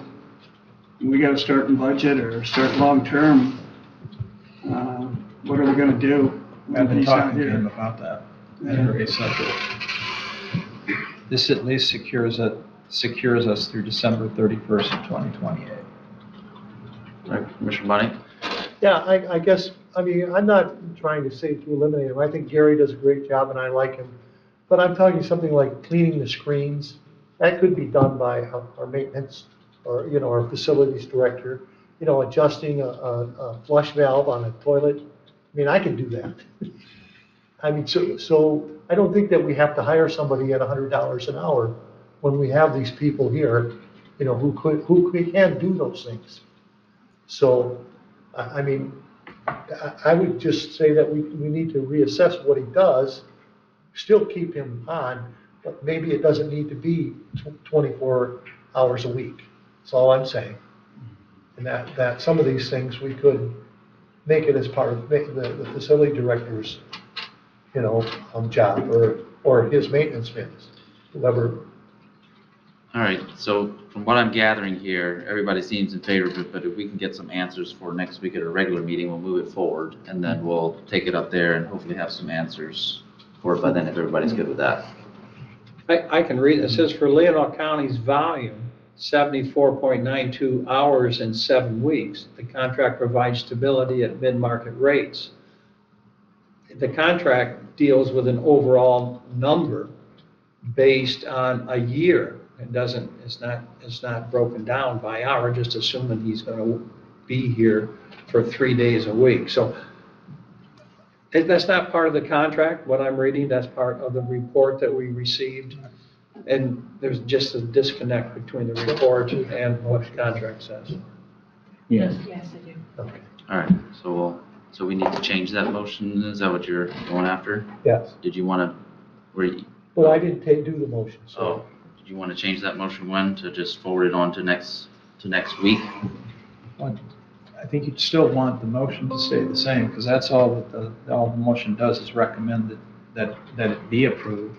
That'll be the motion that'll be considered and discussed at the next meeting with the additional information that you're asking for provided. All right. Just for clarification, you wouldn't want that on the consent part, though? Right, yeah, Correct? let's have it on the, below the Okay, just make a consent. note, Yep. not on consent. Yep. Okay, thank you. Any other discussion?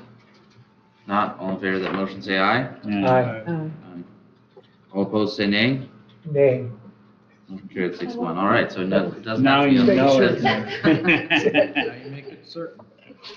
head in your back. All right. And we do want to hear Yeah. All right. something to deal with these questions. Yep, and our administrator will provide us that. Kathy too if needed, so. All right, next up we have item number B, Boards and Commissions, Veterans Affairs. Mr. Wessel? We have three good candidates, but I move to recommend the appointment of Justina Habaka as Leelanau County's representative in the Veterans Affairs Administration Committee to serve a partial term expiring December 31, 2026. Support. Moved and supported, discussion? Not, all in favor of that motion say aye. Aye. All opposed say nay. Motion carried 7-0. Might I add that maybe it'd be an appropriate time to make a motion of appreciation to Steve Stanton for the many years of service on the Veterans Affairs Administrative Committee, as well as gratitude for his military service to his country while serving in Vietnam during the Vietnam War. Can I have a second? Support? All right, I don't think we need any discussion on that. All in favor of that motion say aye. Aye. All opposed say nay. Motion carried 7-0. Thank you, Al. Can I have that piece of paper? Just so she has that language. Yeah, Okay, you can just copy it from okay, there. thank you. All right, next up, we're item number C, under administration, resolution to approve the Purdue-Sackler small manufacturer opioid settlements. Yes, Mr. Chair, these are the two settlements that we need to approve, and there's also a third settlement participation agreement that we need to also approve.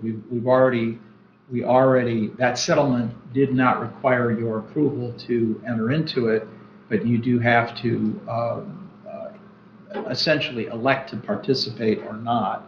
And our attorneys are recommending that we do elect to participate. As I indicated in the EDS, I would ask that you consider all of these together since they kind of do integrate with each other. But there's a proposed motion to proceed, so. All right, do we have a motion? Commissioner Walter? I move to recommend the Leelanau County Board of Commissioners approve the attached resolution to approve the Purdue Sackler small manufacturer opioid settlements in Sandas settlement participation agreement as presented. Support. All right, moved and supported, discussion? Not, all in favor of that motion say aye. Aye. All opposed say nay. Motion carried 7-0. All right, next up, we're up to item number D, fall 2025, 2% allocation intent to apply. Yes, thank you, Mr. Chair. These are just indications that from those departments and entities that wish to seek application 2% funds for the fall 2025 cycle. They've all been provided to you, the information has been provided to you individually. And if there's any one that you would want to consider separately, you can have that obviously considered as a separate motion. Commissioner Algar? I move to recommend that the Planning Department, Senior Services, Human Resources, Sheriff's Office, Housing North, and Share Care be approved to apply for 2% allocations for the fall 2025 cycle. Board discussion, Commissioner Money? Yeah, I would ask that the Senior Services and Housing North be looked at separately. All right, so the motion then is just for Planning Department, Human Resources, and Sheriff's Office and Share Care. Do we need an amendment to that, or? Your rules require or indicate that the severance of a question can be requested by any individual board member, so there's no motion or any debate. It's just the four others would be considered as a single motion. The two and the Senior Services, Leelanau Christian Neighbors. Yeah, it just removes those two from that curve. That was just And the Housing North would be separately done by separate motion. All right, everybody understanding that? Mm-hmm. Any discussion on that? If not, all in favor of the original motion say aye. Aye. All opposed say nay. Motion carried 7-0. Okay, now we got the, which one? Yeah, Senior Services would be the first Senior one. Services, Leelanau Christian Neighbors Food Pantry, their application would be considered separately, and we need a motion and a second for that. Anybody want to make a motion or no? All right, Commissioner Wessel? I move to approve the Senior Services Grand Coverage Band 2% allocation application as presented. Support. Supported, discussion? Commissioner Money? Yeah, I believe that this seems to be a regular thing that Senior Services ask for. So I would say that the amount that they're asking for just should come from their budget. They continue every year. They have a budget of well over $1 million, and rather than having this money go to a person who has the money, we can go to a government agency that needs it.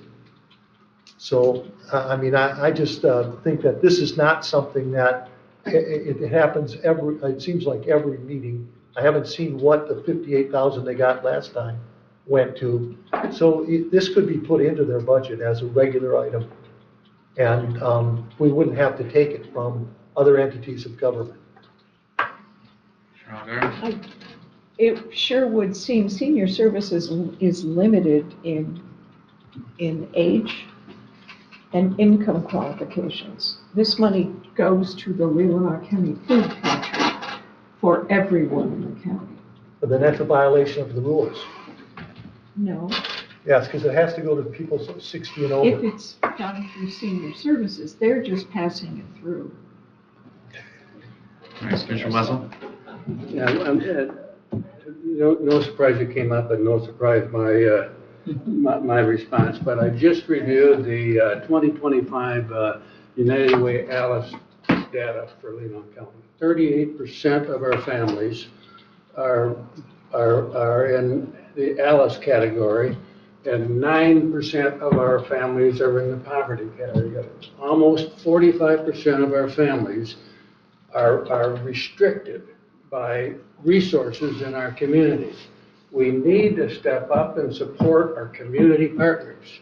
I understand that Mr. Bunnick would like to have it channeled from, but he would also protest if Senior Services to write a check to the food pantry, because we can't do that. But we can work with our collaborative partners and provide support services that support our goals and our functions. And we have a county filled with needy people we have an opportunity to serve those people. And I don't know why we have to, every single time this comes up, have this same debate.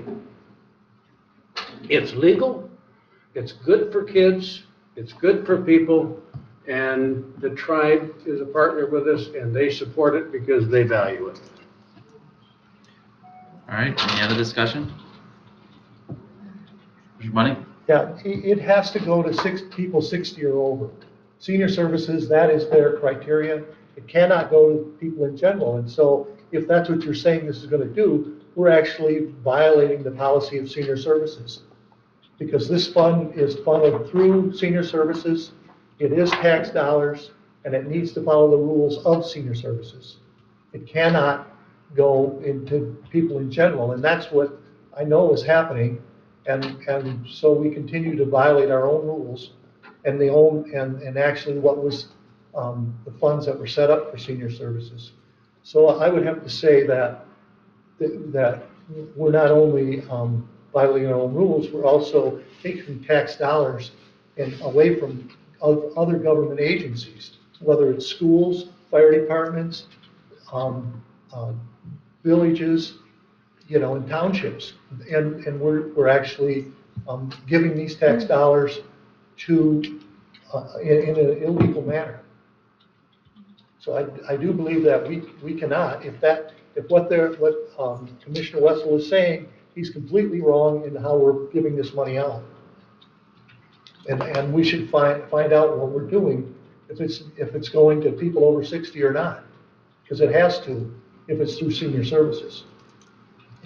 All right, any other discussion? Your Honor?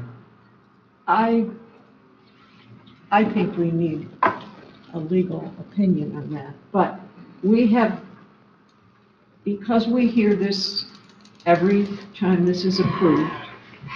First, I believe the prosecutor's office said, I'll use it, I'll pass it through. Then, and that happened for a few years. And then who passed it through next? We tried the township, we tried the school. It's just a pass-through, it's not our money. It's very generous of the tribe to help us with this. So let's make sure we're doing it legally, but we need to make sure that we're not a roadblock. All right, one more comment, and then I'm going to call We don't need a legal opinion on it because we have one. We have already been informed by our council that this is appropriate, as long as we're supporting a function that relates to one of our services. Not necessarily mandated services, but one of the services that we provide. And this does, and that's been verified by previous legal opinions. All right, all in favor of that motion? Let me just, I've never voted against one of these, but I gotta say that I wish this went through some other department rather than our senior services. It just doesn't make sense that that LCN's food pantry goes to everyone. And I know how much, that a lot of this is for families with young kids, which you want to help, but it just seems like we'd have a better funnel than the senior citizens department to send it We through. could do it as a board of commissioners. We are also a department. I'd feel much more comfortable doing that than putting it through senior citizens. Yeah, I appreciate your opinion on this, Jim. It may not have been as clearly explained at page 195, but I think the argument that's being made is that the amount that is going to be sought through this 2% grant would fund an amount equivalent to the amount that the food pantry has for customers that are senior citizens. It's 20% of the. Right. It's 20% of the total budget, and again, there could have been some additional data to support that, but the notion is that's 20% of the food pantry budget, and it represents 20% of their customers that are seniors. That's the idea. If you'd like to get a little bit more data that demonstrates that, you could do so. Alternatively, as suggested, it could be another department of the county that supports it, but I don't think, I think that was the intent of why senior services is the entity that functions as the pass-through entity. Thank you. I think you're right. Mr. Money? So if that's true, then senior services could write the check out of their own thing to Leelanau Christian Neighbors. No. Why no, not? They could not, because we cannot fund, government cannot fund directly a nonprofit. We just can't do that. But these That's illegal. these are their property taxes. So we're No. saying their property tax, well, it's payment in lieu of taxes, property taxes. It's not, we've had this That's discussion. right in the contract.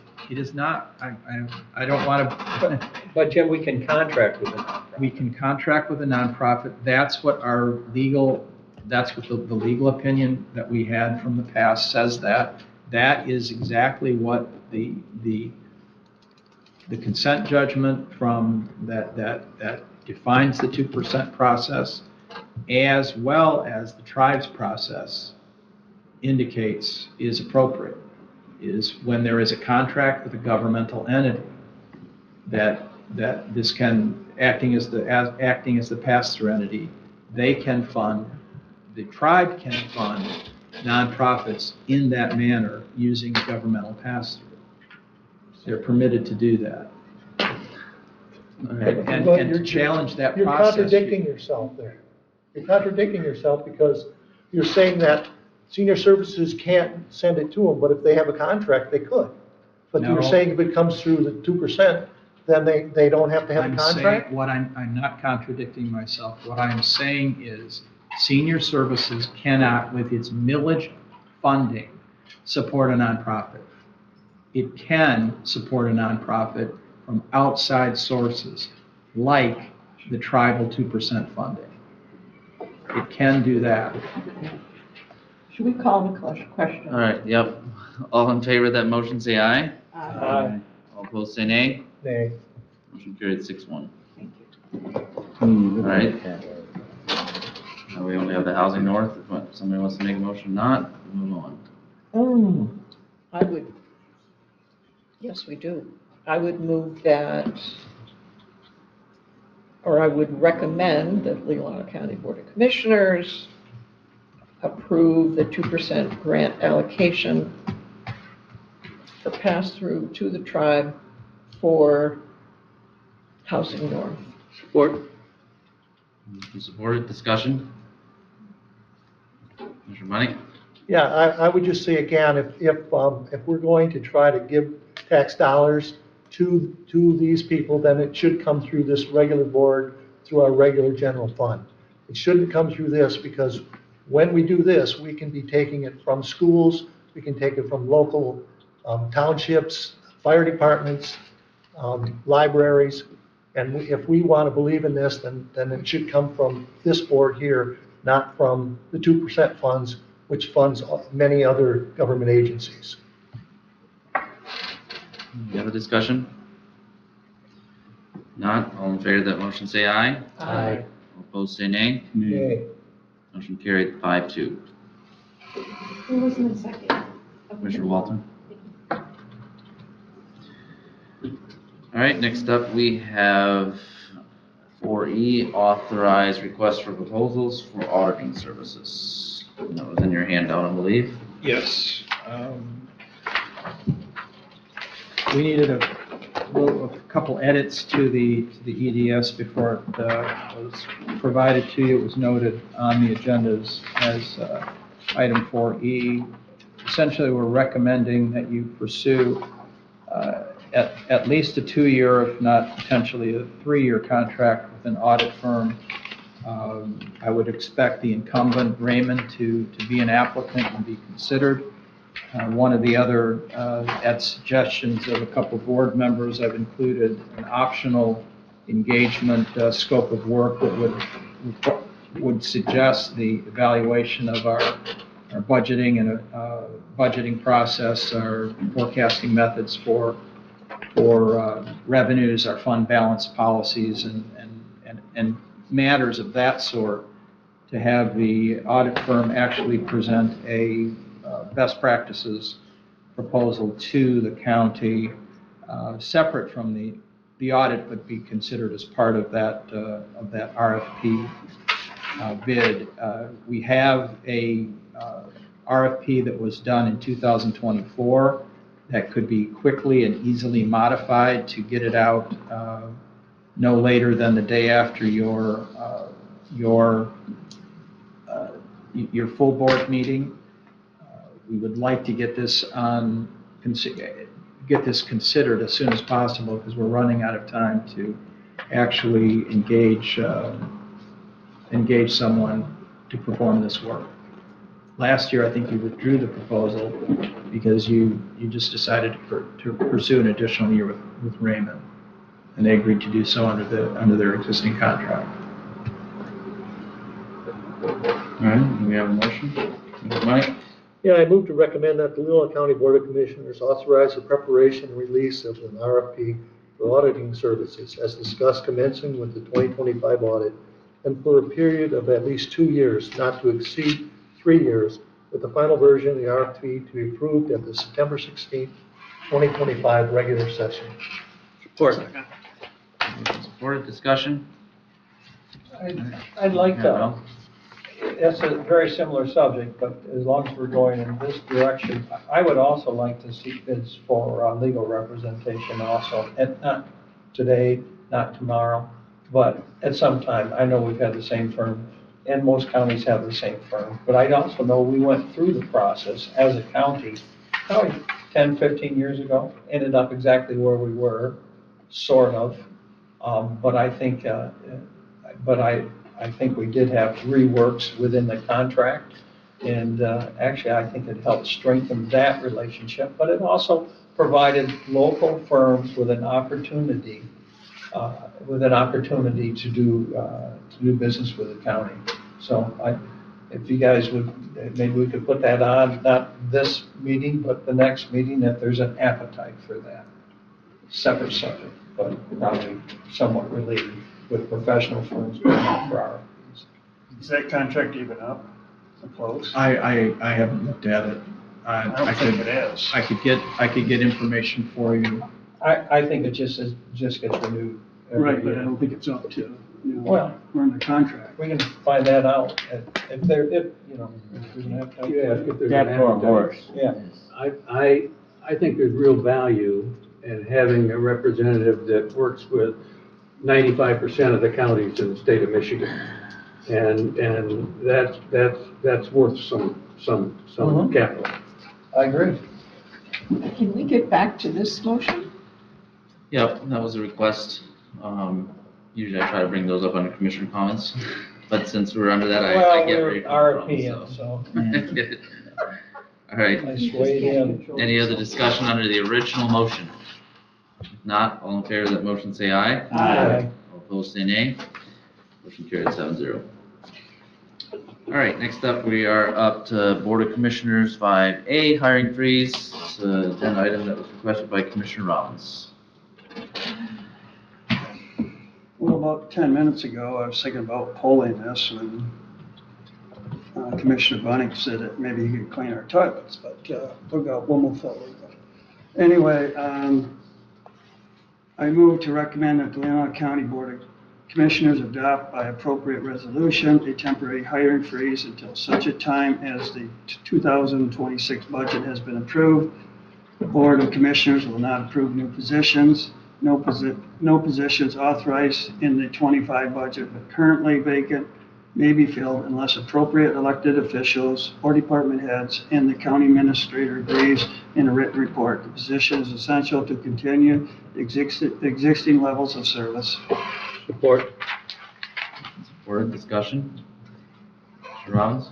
When I first started this, I've been sitting here the last 3 weeks on budget, and there's a lot of discrepancies going on between revenue and what the budget is. And a couple meetings ago, I guess what triggered this is when Commissioner Campbell said that maybe we should have a hiring freeze. So it's got thinking, and it's like, maybe that's the way we should go. But I really don't like the wording here. It's a little harsh, I think, hiring freeze. It's more a strategic pause. Right now, we're still going back and forth, not knowing revenue. We heard today that the state, we don't know where they're at here in 2 weeks, if they're going to have a budget. We don't know what the feds are going to do. And so I think until we sort it out, we're actually starting a different budget process than what we're used to. And I feel that we should just put things on pause right now. If there is emergency, we can go through our administrator with our department heads elected, and we can have discussion on that. But it's only for less than 90 days.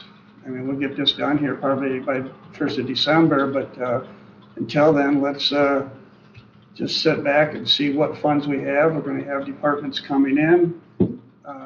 They're going to explain to us, some of the positions that they're asking for, and we'll see if it's good for the taxpayer, if it's good for the county, and some of the departments I've looked at. I mean, when you look at the dashboard here that was just given, I mean, we need to really look serious from department to department when we're doing budget this year.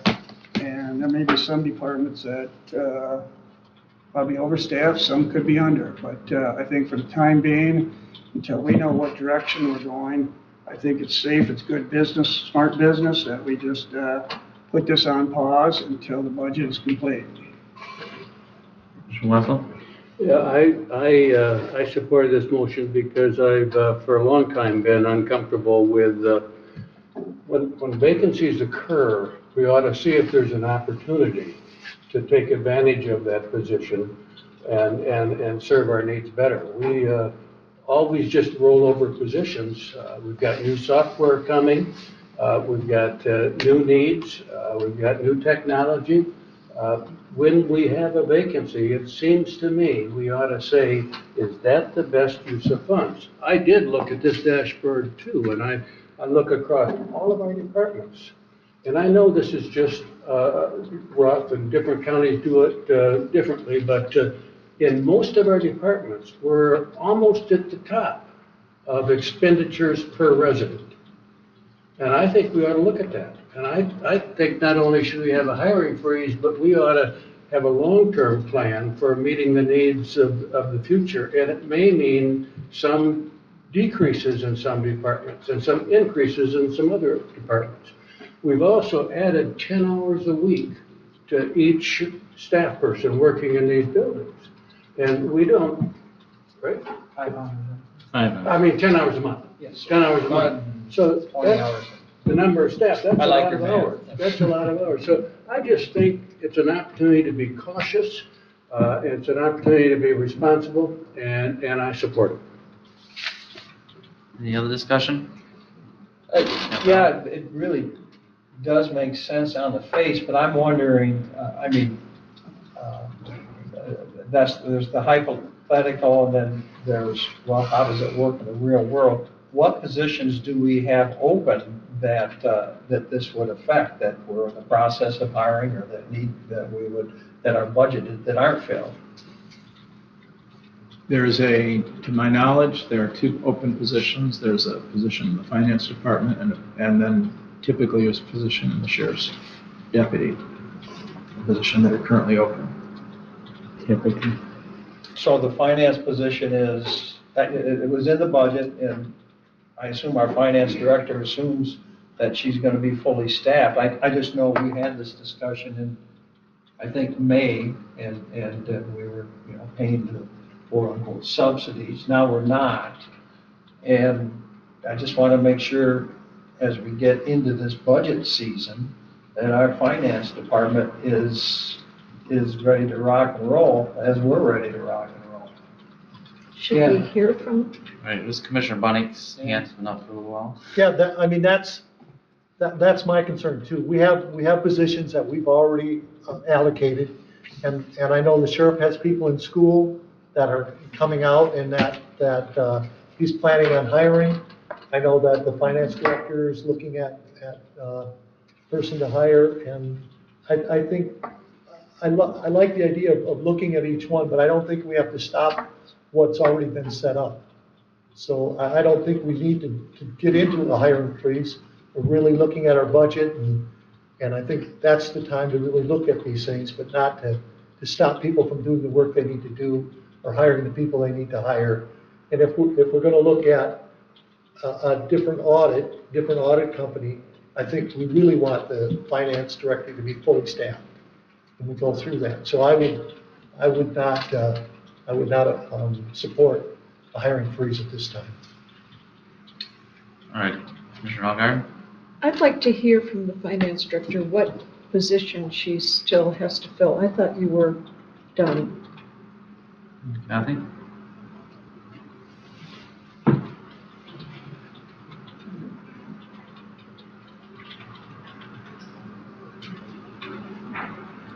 The approved staffing level for the finance department is 2 clerks, account clerks, and 2 executive positions, assistant finance director and finance director.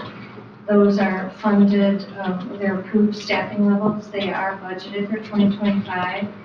They are in the proposed 2026 as approved staffing level, and the impact is reflected for the Teamsters in your 26 budget, so that's already reflected.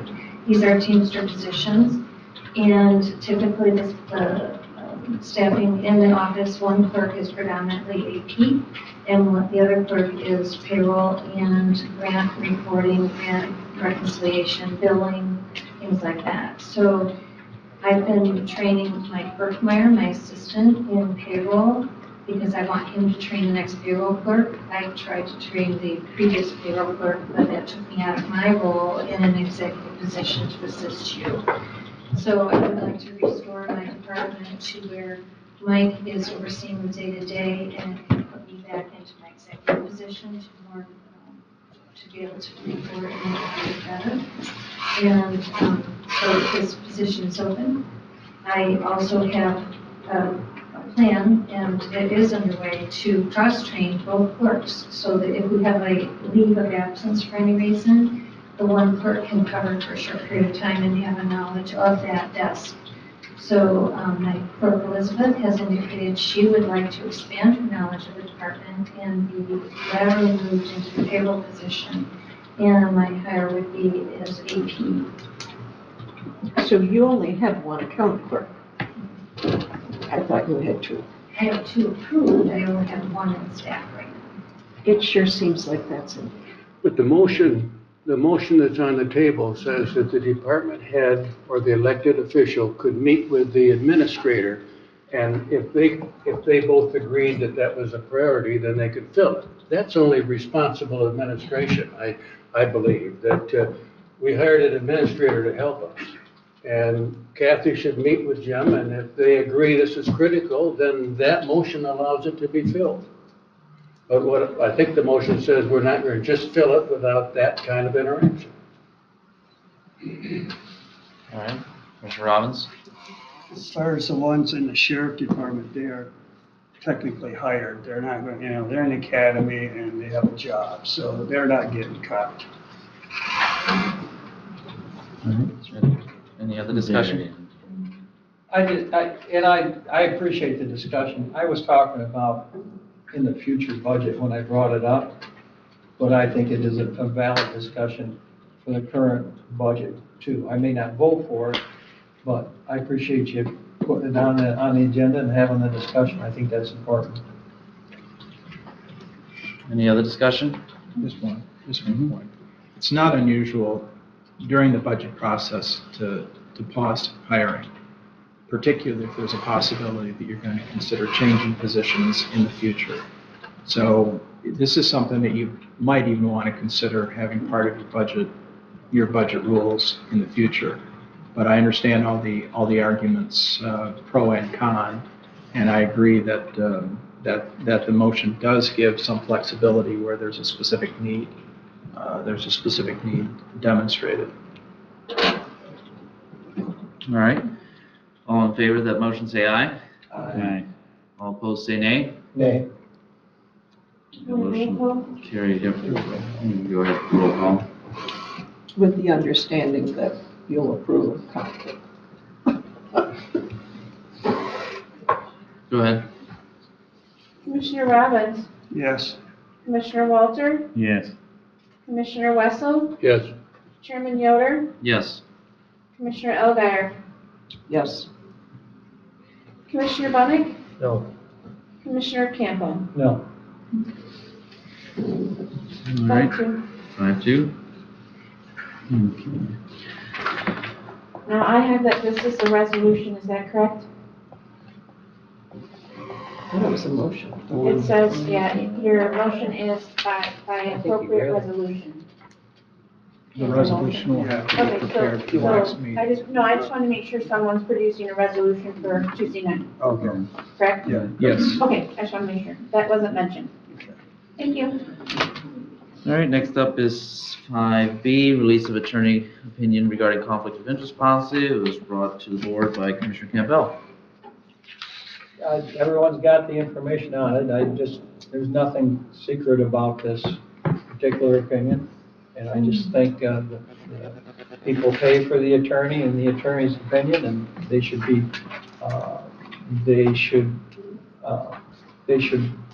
have access to the information and opinions that they're paying for. All right, we need a motion.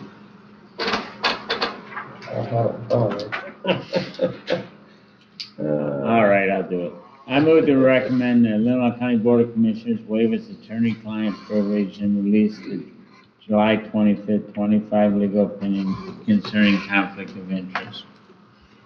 All right, is there support? Supported. Discussion? If not, all in favor of that motion say aye. Aye. All opposed say nay. Motion carried 7-0. And next item C, conflict of interest policy expansion, discussion only, brought to us by Commissioner Campbell. I did this in relationship to that opinion, and I have a belief that there needs to be some separation. When you sit on a board or a commission or you represent Leelanau County, there needs to be separation between who you represent, which is Leelanau County, and the entity before you, whether it's an individual, a for-profit corporation, or a nonprofit corporation. And what we have currently addresses mostly a financial interest, and I just think it should go beyond that. As in, if you have multiple nonprofit boards bidding on a particular item that we may have, and we do business with nonprofit boards, that if you have to sit on with that nonprofit, you have to have a very, very official, close relationship, that you should be excused from that. You should declare a conflict, and you should not participate in that discussion. I had written that given the opinion offered by our attorneys, which relied heavily on a definition of conflict based on monetary compensation, I would like to begin a process to expand our county conflict of interest policy to include dual allegiances that are common in community. The attorney's opinion determined that a member of the County Land Bank Authority did not have a conflict of interest while motioning for and voting to approve a contract with a nonprofit corporate entity on which he served as a corporate board member. I feel a conflict of interest exists when members of the county board, commissions, committees, whatever, as well as administrators and department heads, hold positions of authority with entities that do business with Leelanau County. Such conflicts should be declared, and the person with the conflict should be excluded from related discussions and decisions. So that's how this got here. And I don't think it would actually take too much to add that into our conflict of interest policy and do what Mr. Dyer saw in what he wrote to us, which is all work on under the same terms. Have one conflict of interest policy that governs all of our bodies, ourselves, and county government. That's my thought. All right, and I did a proposed motion that essentially directs me to collect whatever policies we do have now and send them to the legal counsel to consider drafting a uniform county policy that addresses your concerns. The one thing that I also think you're going to need to do is to do a little bit of a survey as to those that are currently serving on county boards to determine if they might have relationships that would come into conflict and require them to either recuse themselves or resign from the boards if that were the case. So those two things, I think, are the parameters of what you would want to consider in revising any policy that would be applicable to all county boards and commissions. All right, so we need a motion to move this forward. Again, I'm on the wrong page. Page 210. Mr. Money? Yeah, I move to recommend that Leelanau County Board of Commissioners direct the county administrator to identify all existing county conflict of interest policies and present the same to legal counsel to consider the drafting of a uniform county conflict of interest policy. Support. All right, it's been moved and supported. Discussion? I would just hope that, we've had one opinion from our legal counsel, and I don't know what his opinion of his opinion is. But I just want to make it clear that we're not, that we want to tighten that policy as opposed to just manipulate it. And if you, I think I have a copy of what you were reading into the record, and I'll forward that along with the. I sure do appreciate that. Yeah, that would reflect what your concerns are. Thank you, Administrator Dyer. I tried to capture that in the EDS with where I indicated that that our current conflict policies are too focused on whether a board member has more than a minimal financial interest, Right. when other non-monetary relationships are simply acting as an employee, agent, or director that is doing business with the county might present an even greater appearance of impropriety or conflict. You hit it. Did I hit it? You Okay, that's what we'll do then. Commissioner Algar? I'm a little worried about your tightening, but let's just get a good policy. Let's not direct them Well, I about think a what good it should policy on conflict of No, interest is now you're tight. talking about the policy. Well, I'd like a good legal opinion. I just needed to say that. All right, any other discussion? Not? All in favor of that motion say aye. Aye. All opposed say nay. Motion carried 7-0. All right, next up, item number 5D, resolution opposing MDHHS competitive procurement process, brought to us by Commissioner Wessel. Yeah, thank you. And I would recommend reading the last week's Enterprise, the article, Local Families Watch Budget Talks, that deals with the Community Mental Health Agency, and it is in turmoil, and it is in crisis, and it's losing Medicaid dollars, and it's doing major layoffs, position cuts. They went from the Northern Lakes has gone from a leadership team of 11 to a leadership team of 6. They've reduced several $1 million out of their budget. We had a woman in the audience today that's concerned that her program that serves her adult, totally disabled son is in jeopardy.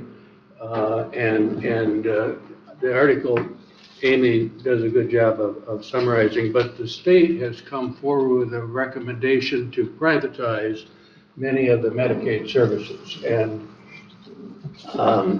if you look at privatizing them, what that means is for-profit agencies will be delivering the services that community mental health services are currently being provided by PIHPs.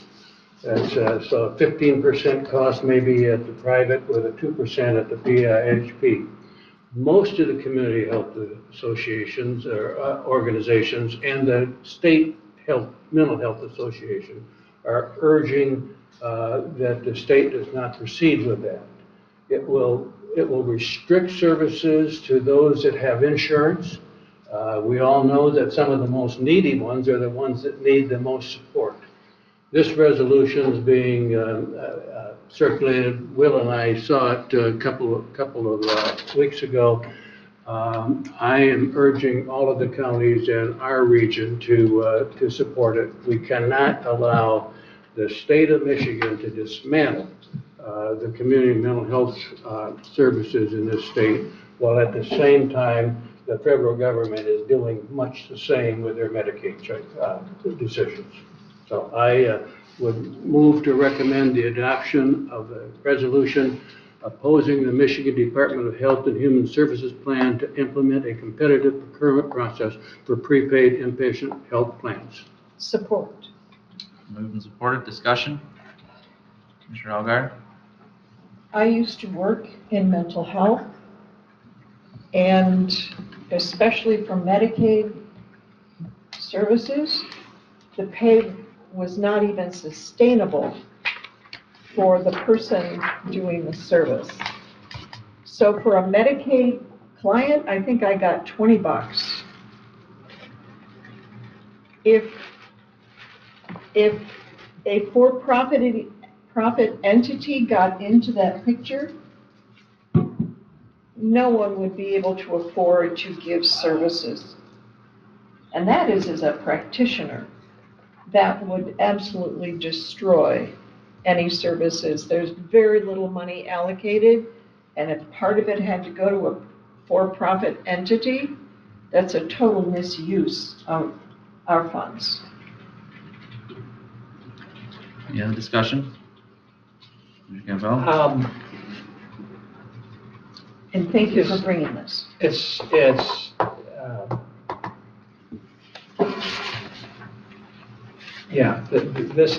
is a huge, this will have a huge impact on many people, and frankly, the people who need it the most. I'm going to vote no on this, and it has absolutely nothing to do with this resolution.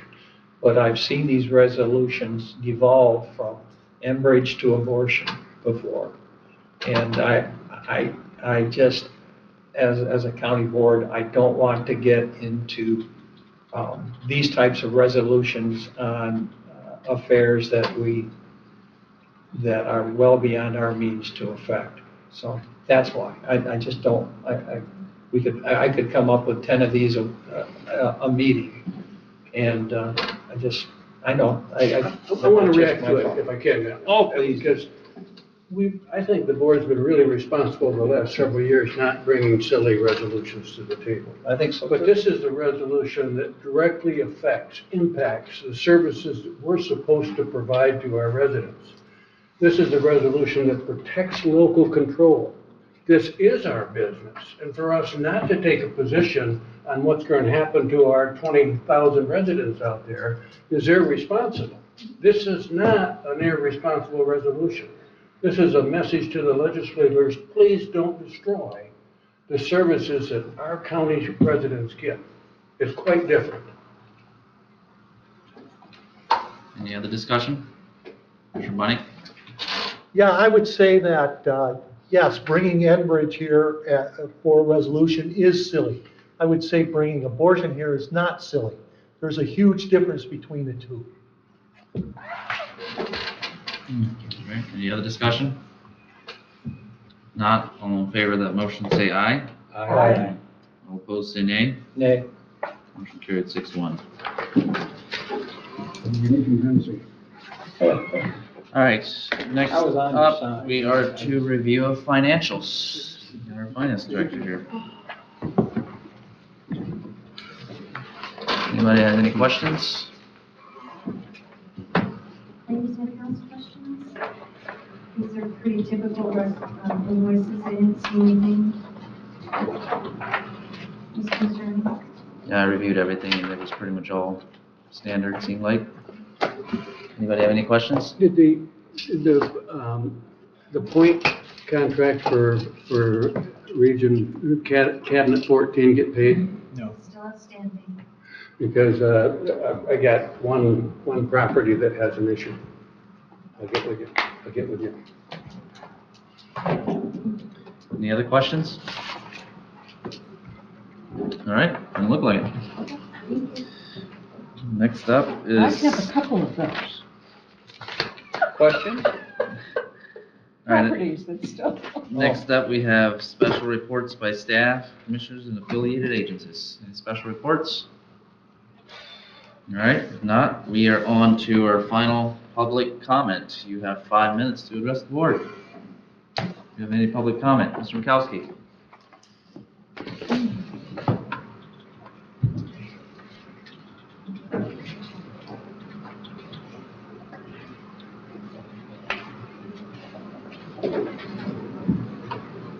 Good afternoon.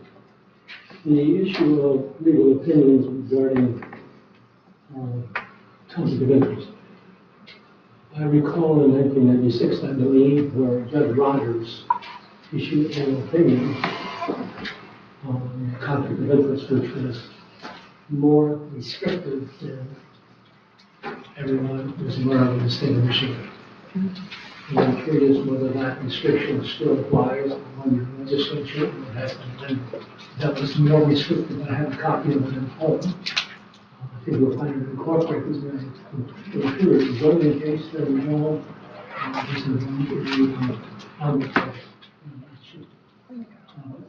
I remember reading that restriction and copies of it were circulated. So before we send it, or as you send it, perhaps some research is necessary to find it and send it along with your request to our attorney to see if it's still valid or whether it's prohibited.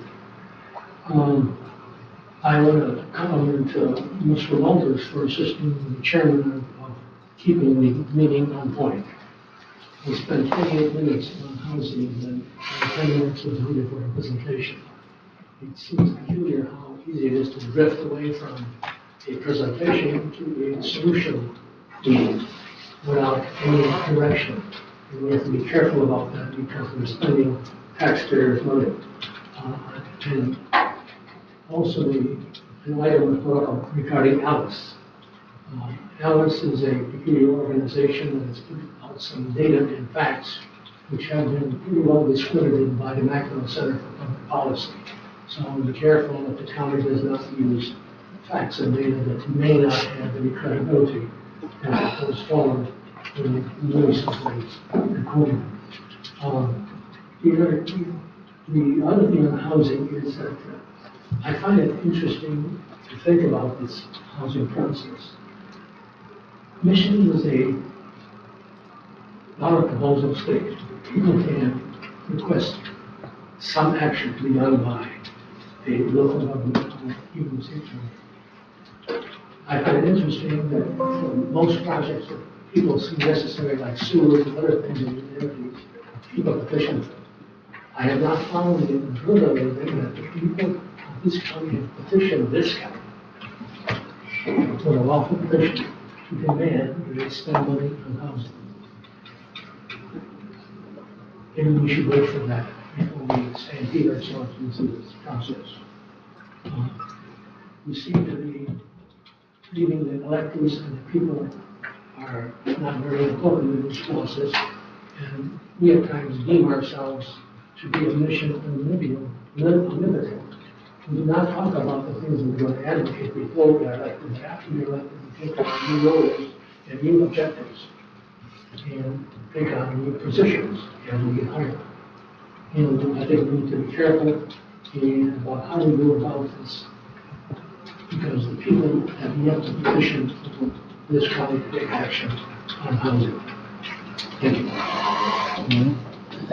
Thank you. Any other public comment? Yes, Ms. Wiesner.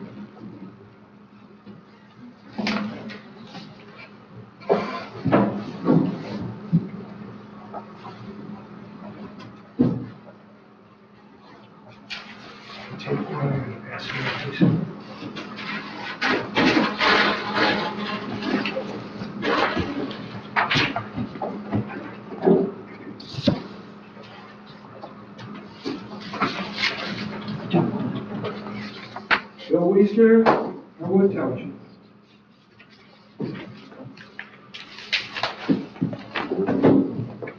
And the only way to be ensured of no fraud is one person, one ballot, one vote, one day.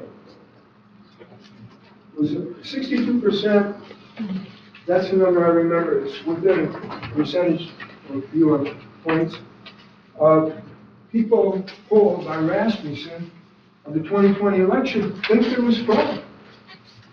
So it's a major problem.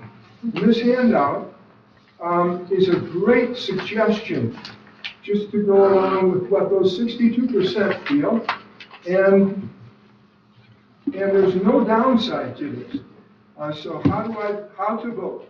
Make Elections Secure Act of Mesa, as in Mesa County, Colorado, where Tina Peters is locked up. And if you saw any of that judgment, that judge just laid into her for daring to make a backup copy, which they're required to do, instead of letting the records be deleted, which is against the law, and she's in jail right now. So this is there's no downside to this. President Trump's new executive order on election integrity is the first step to restore trust in our votes.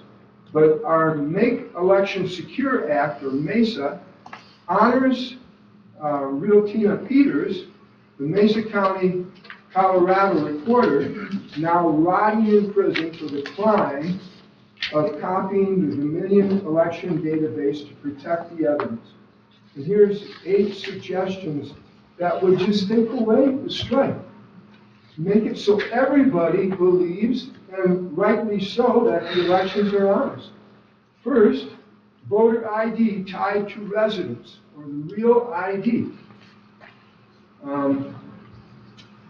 Secondly, citizens only voting, no foreign interference. Right now, the Chinese, different countries, they make the computers that the voting is done with. It's supposed, and they're looked at as our enemy. So we do the simple thing, get rid of the machines, and we don't have their, it's can't be manipulated. 3, paper ballots, pre-printed, and I like the marks on them too, that you cannot just make a copy and have it go through, and hand marked by voter. Number printed equals number of eligible voters in the precinct, plus say 2% spoilage. So you've got everybody's name. You don't need a whole lot of extra ballots floating around that could be used. Hand counts where ballots are cast in the precinct, where we can overlook things. Everyone can. Democrats, Republicans, no machines, no middlemen. Then the chain of custody is sacred. It can't be violated that way. No little USB drives to plug in and unplug. 5 paper poll books. Check off each real ID once, self-enforcing. Nothing on computer that can be manipulated. In-person voting only, except active duty, military, overseas, and a few exceptions, but very, very few. If you're out doing your grocery shopping, you can go back to vote on one day. If you're working all that day, that's maybe a time when you can have an excuse. Small local precincts. We have 3,000, I believe, in Elmwood Precinct 1. Cut it down to 1,500, cut it down to 1,000. If it costs some extra bucks, it's well worth it. I don't know how much work that is, but it's worth it. So we don't have all this strife. One-day elections, same rules for everyone everywhere. This is common sense. This is secure. This is how we restore our trust in the elections. And people, the poll, Rasmussen poll, all Democrats, everybody, every group said they would volunteer for this situation. I would do it for free. And what I'll cover in the special meeting that we have coming up is how not to vote, and that's ranked choice voting. And I spoke with one man running for his 2nd district the last time, and he didn't even want to look at my information. He was promoting ranked choice voting. Thank you for your consideration. Thank you. Any other public comment? Mr. White?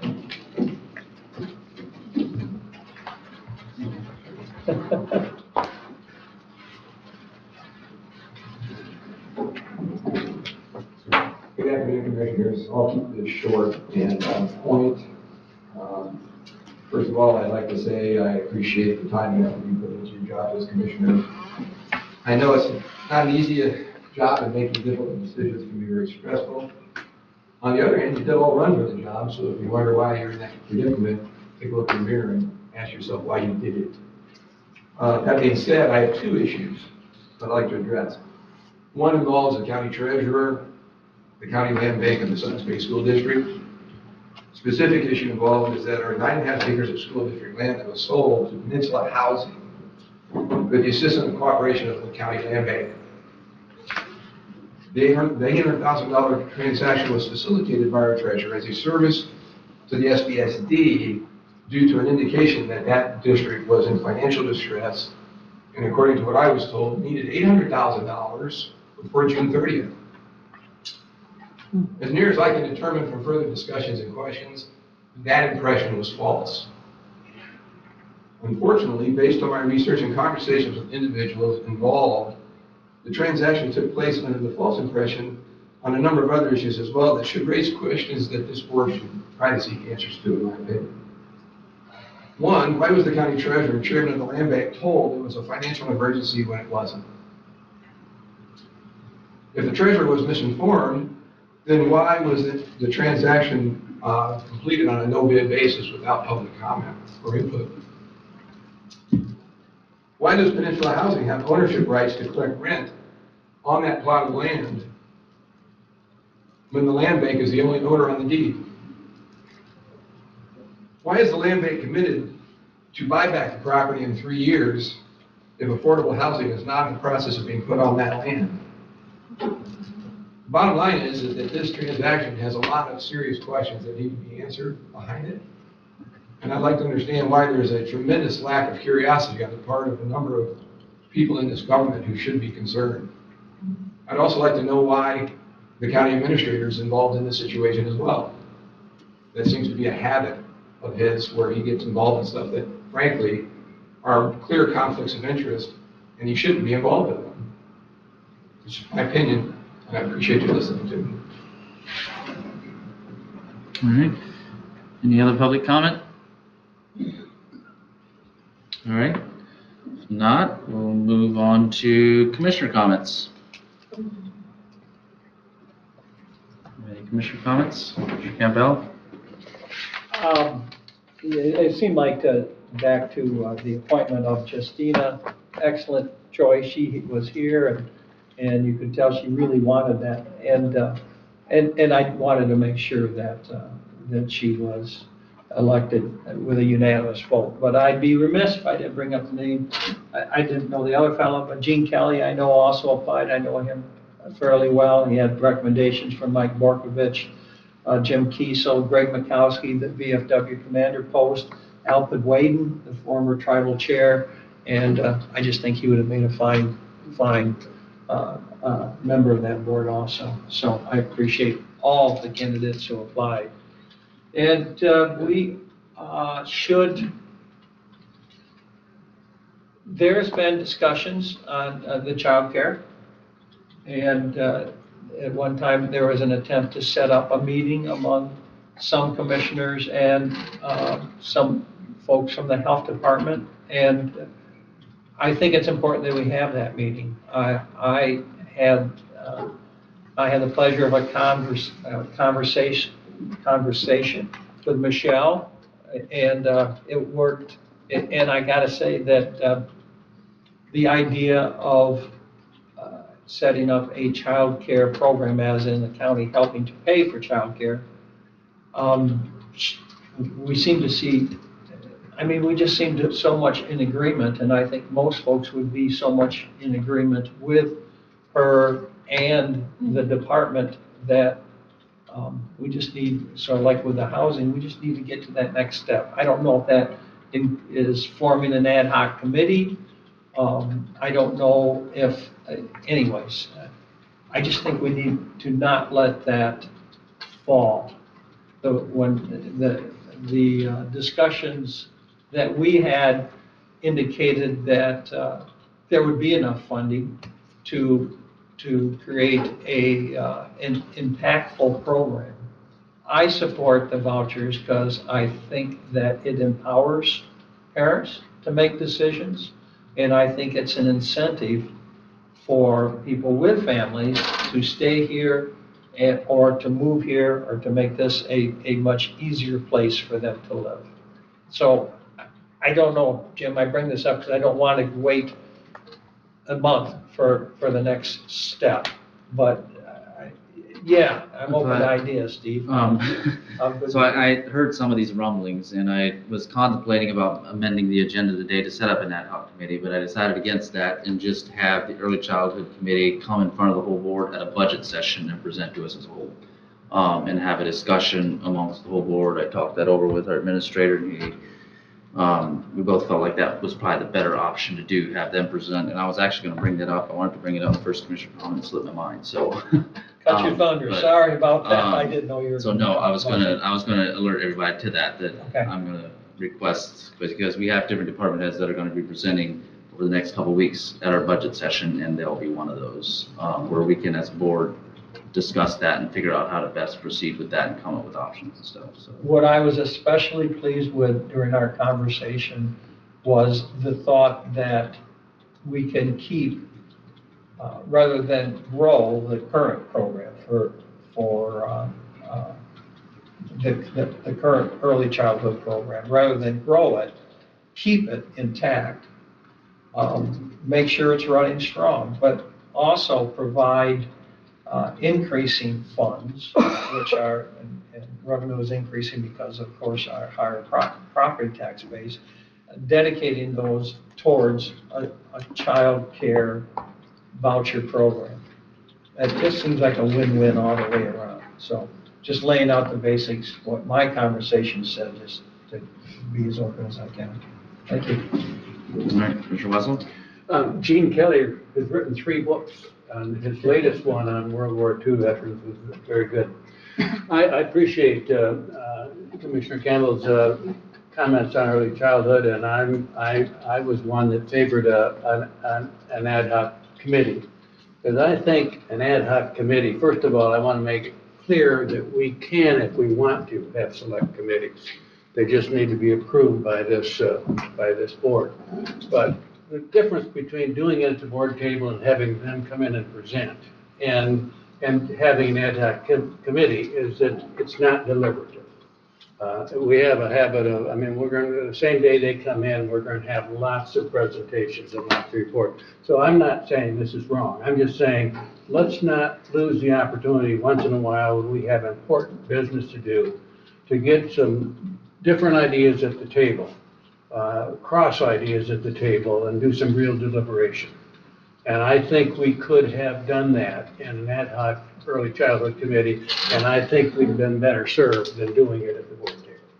That's just. Is that a direction we want to go? My only point is I want it to be an open meeting, even if it's an ad hoc committee. I don't want to meet behind closed doors. That isn't how we should work. However, if it's I'm 1/7, you're 1/7, and. I'm willing to go with the chair's Okay. recommendation here. I'm just saying, part of we got stalled on process on this, and let's just understand that we can have select committees, but we just have to do them right. Any other commissioner comments? All right, moving on to approval of financials.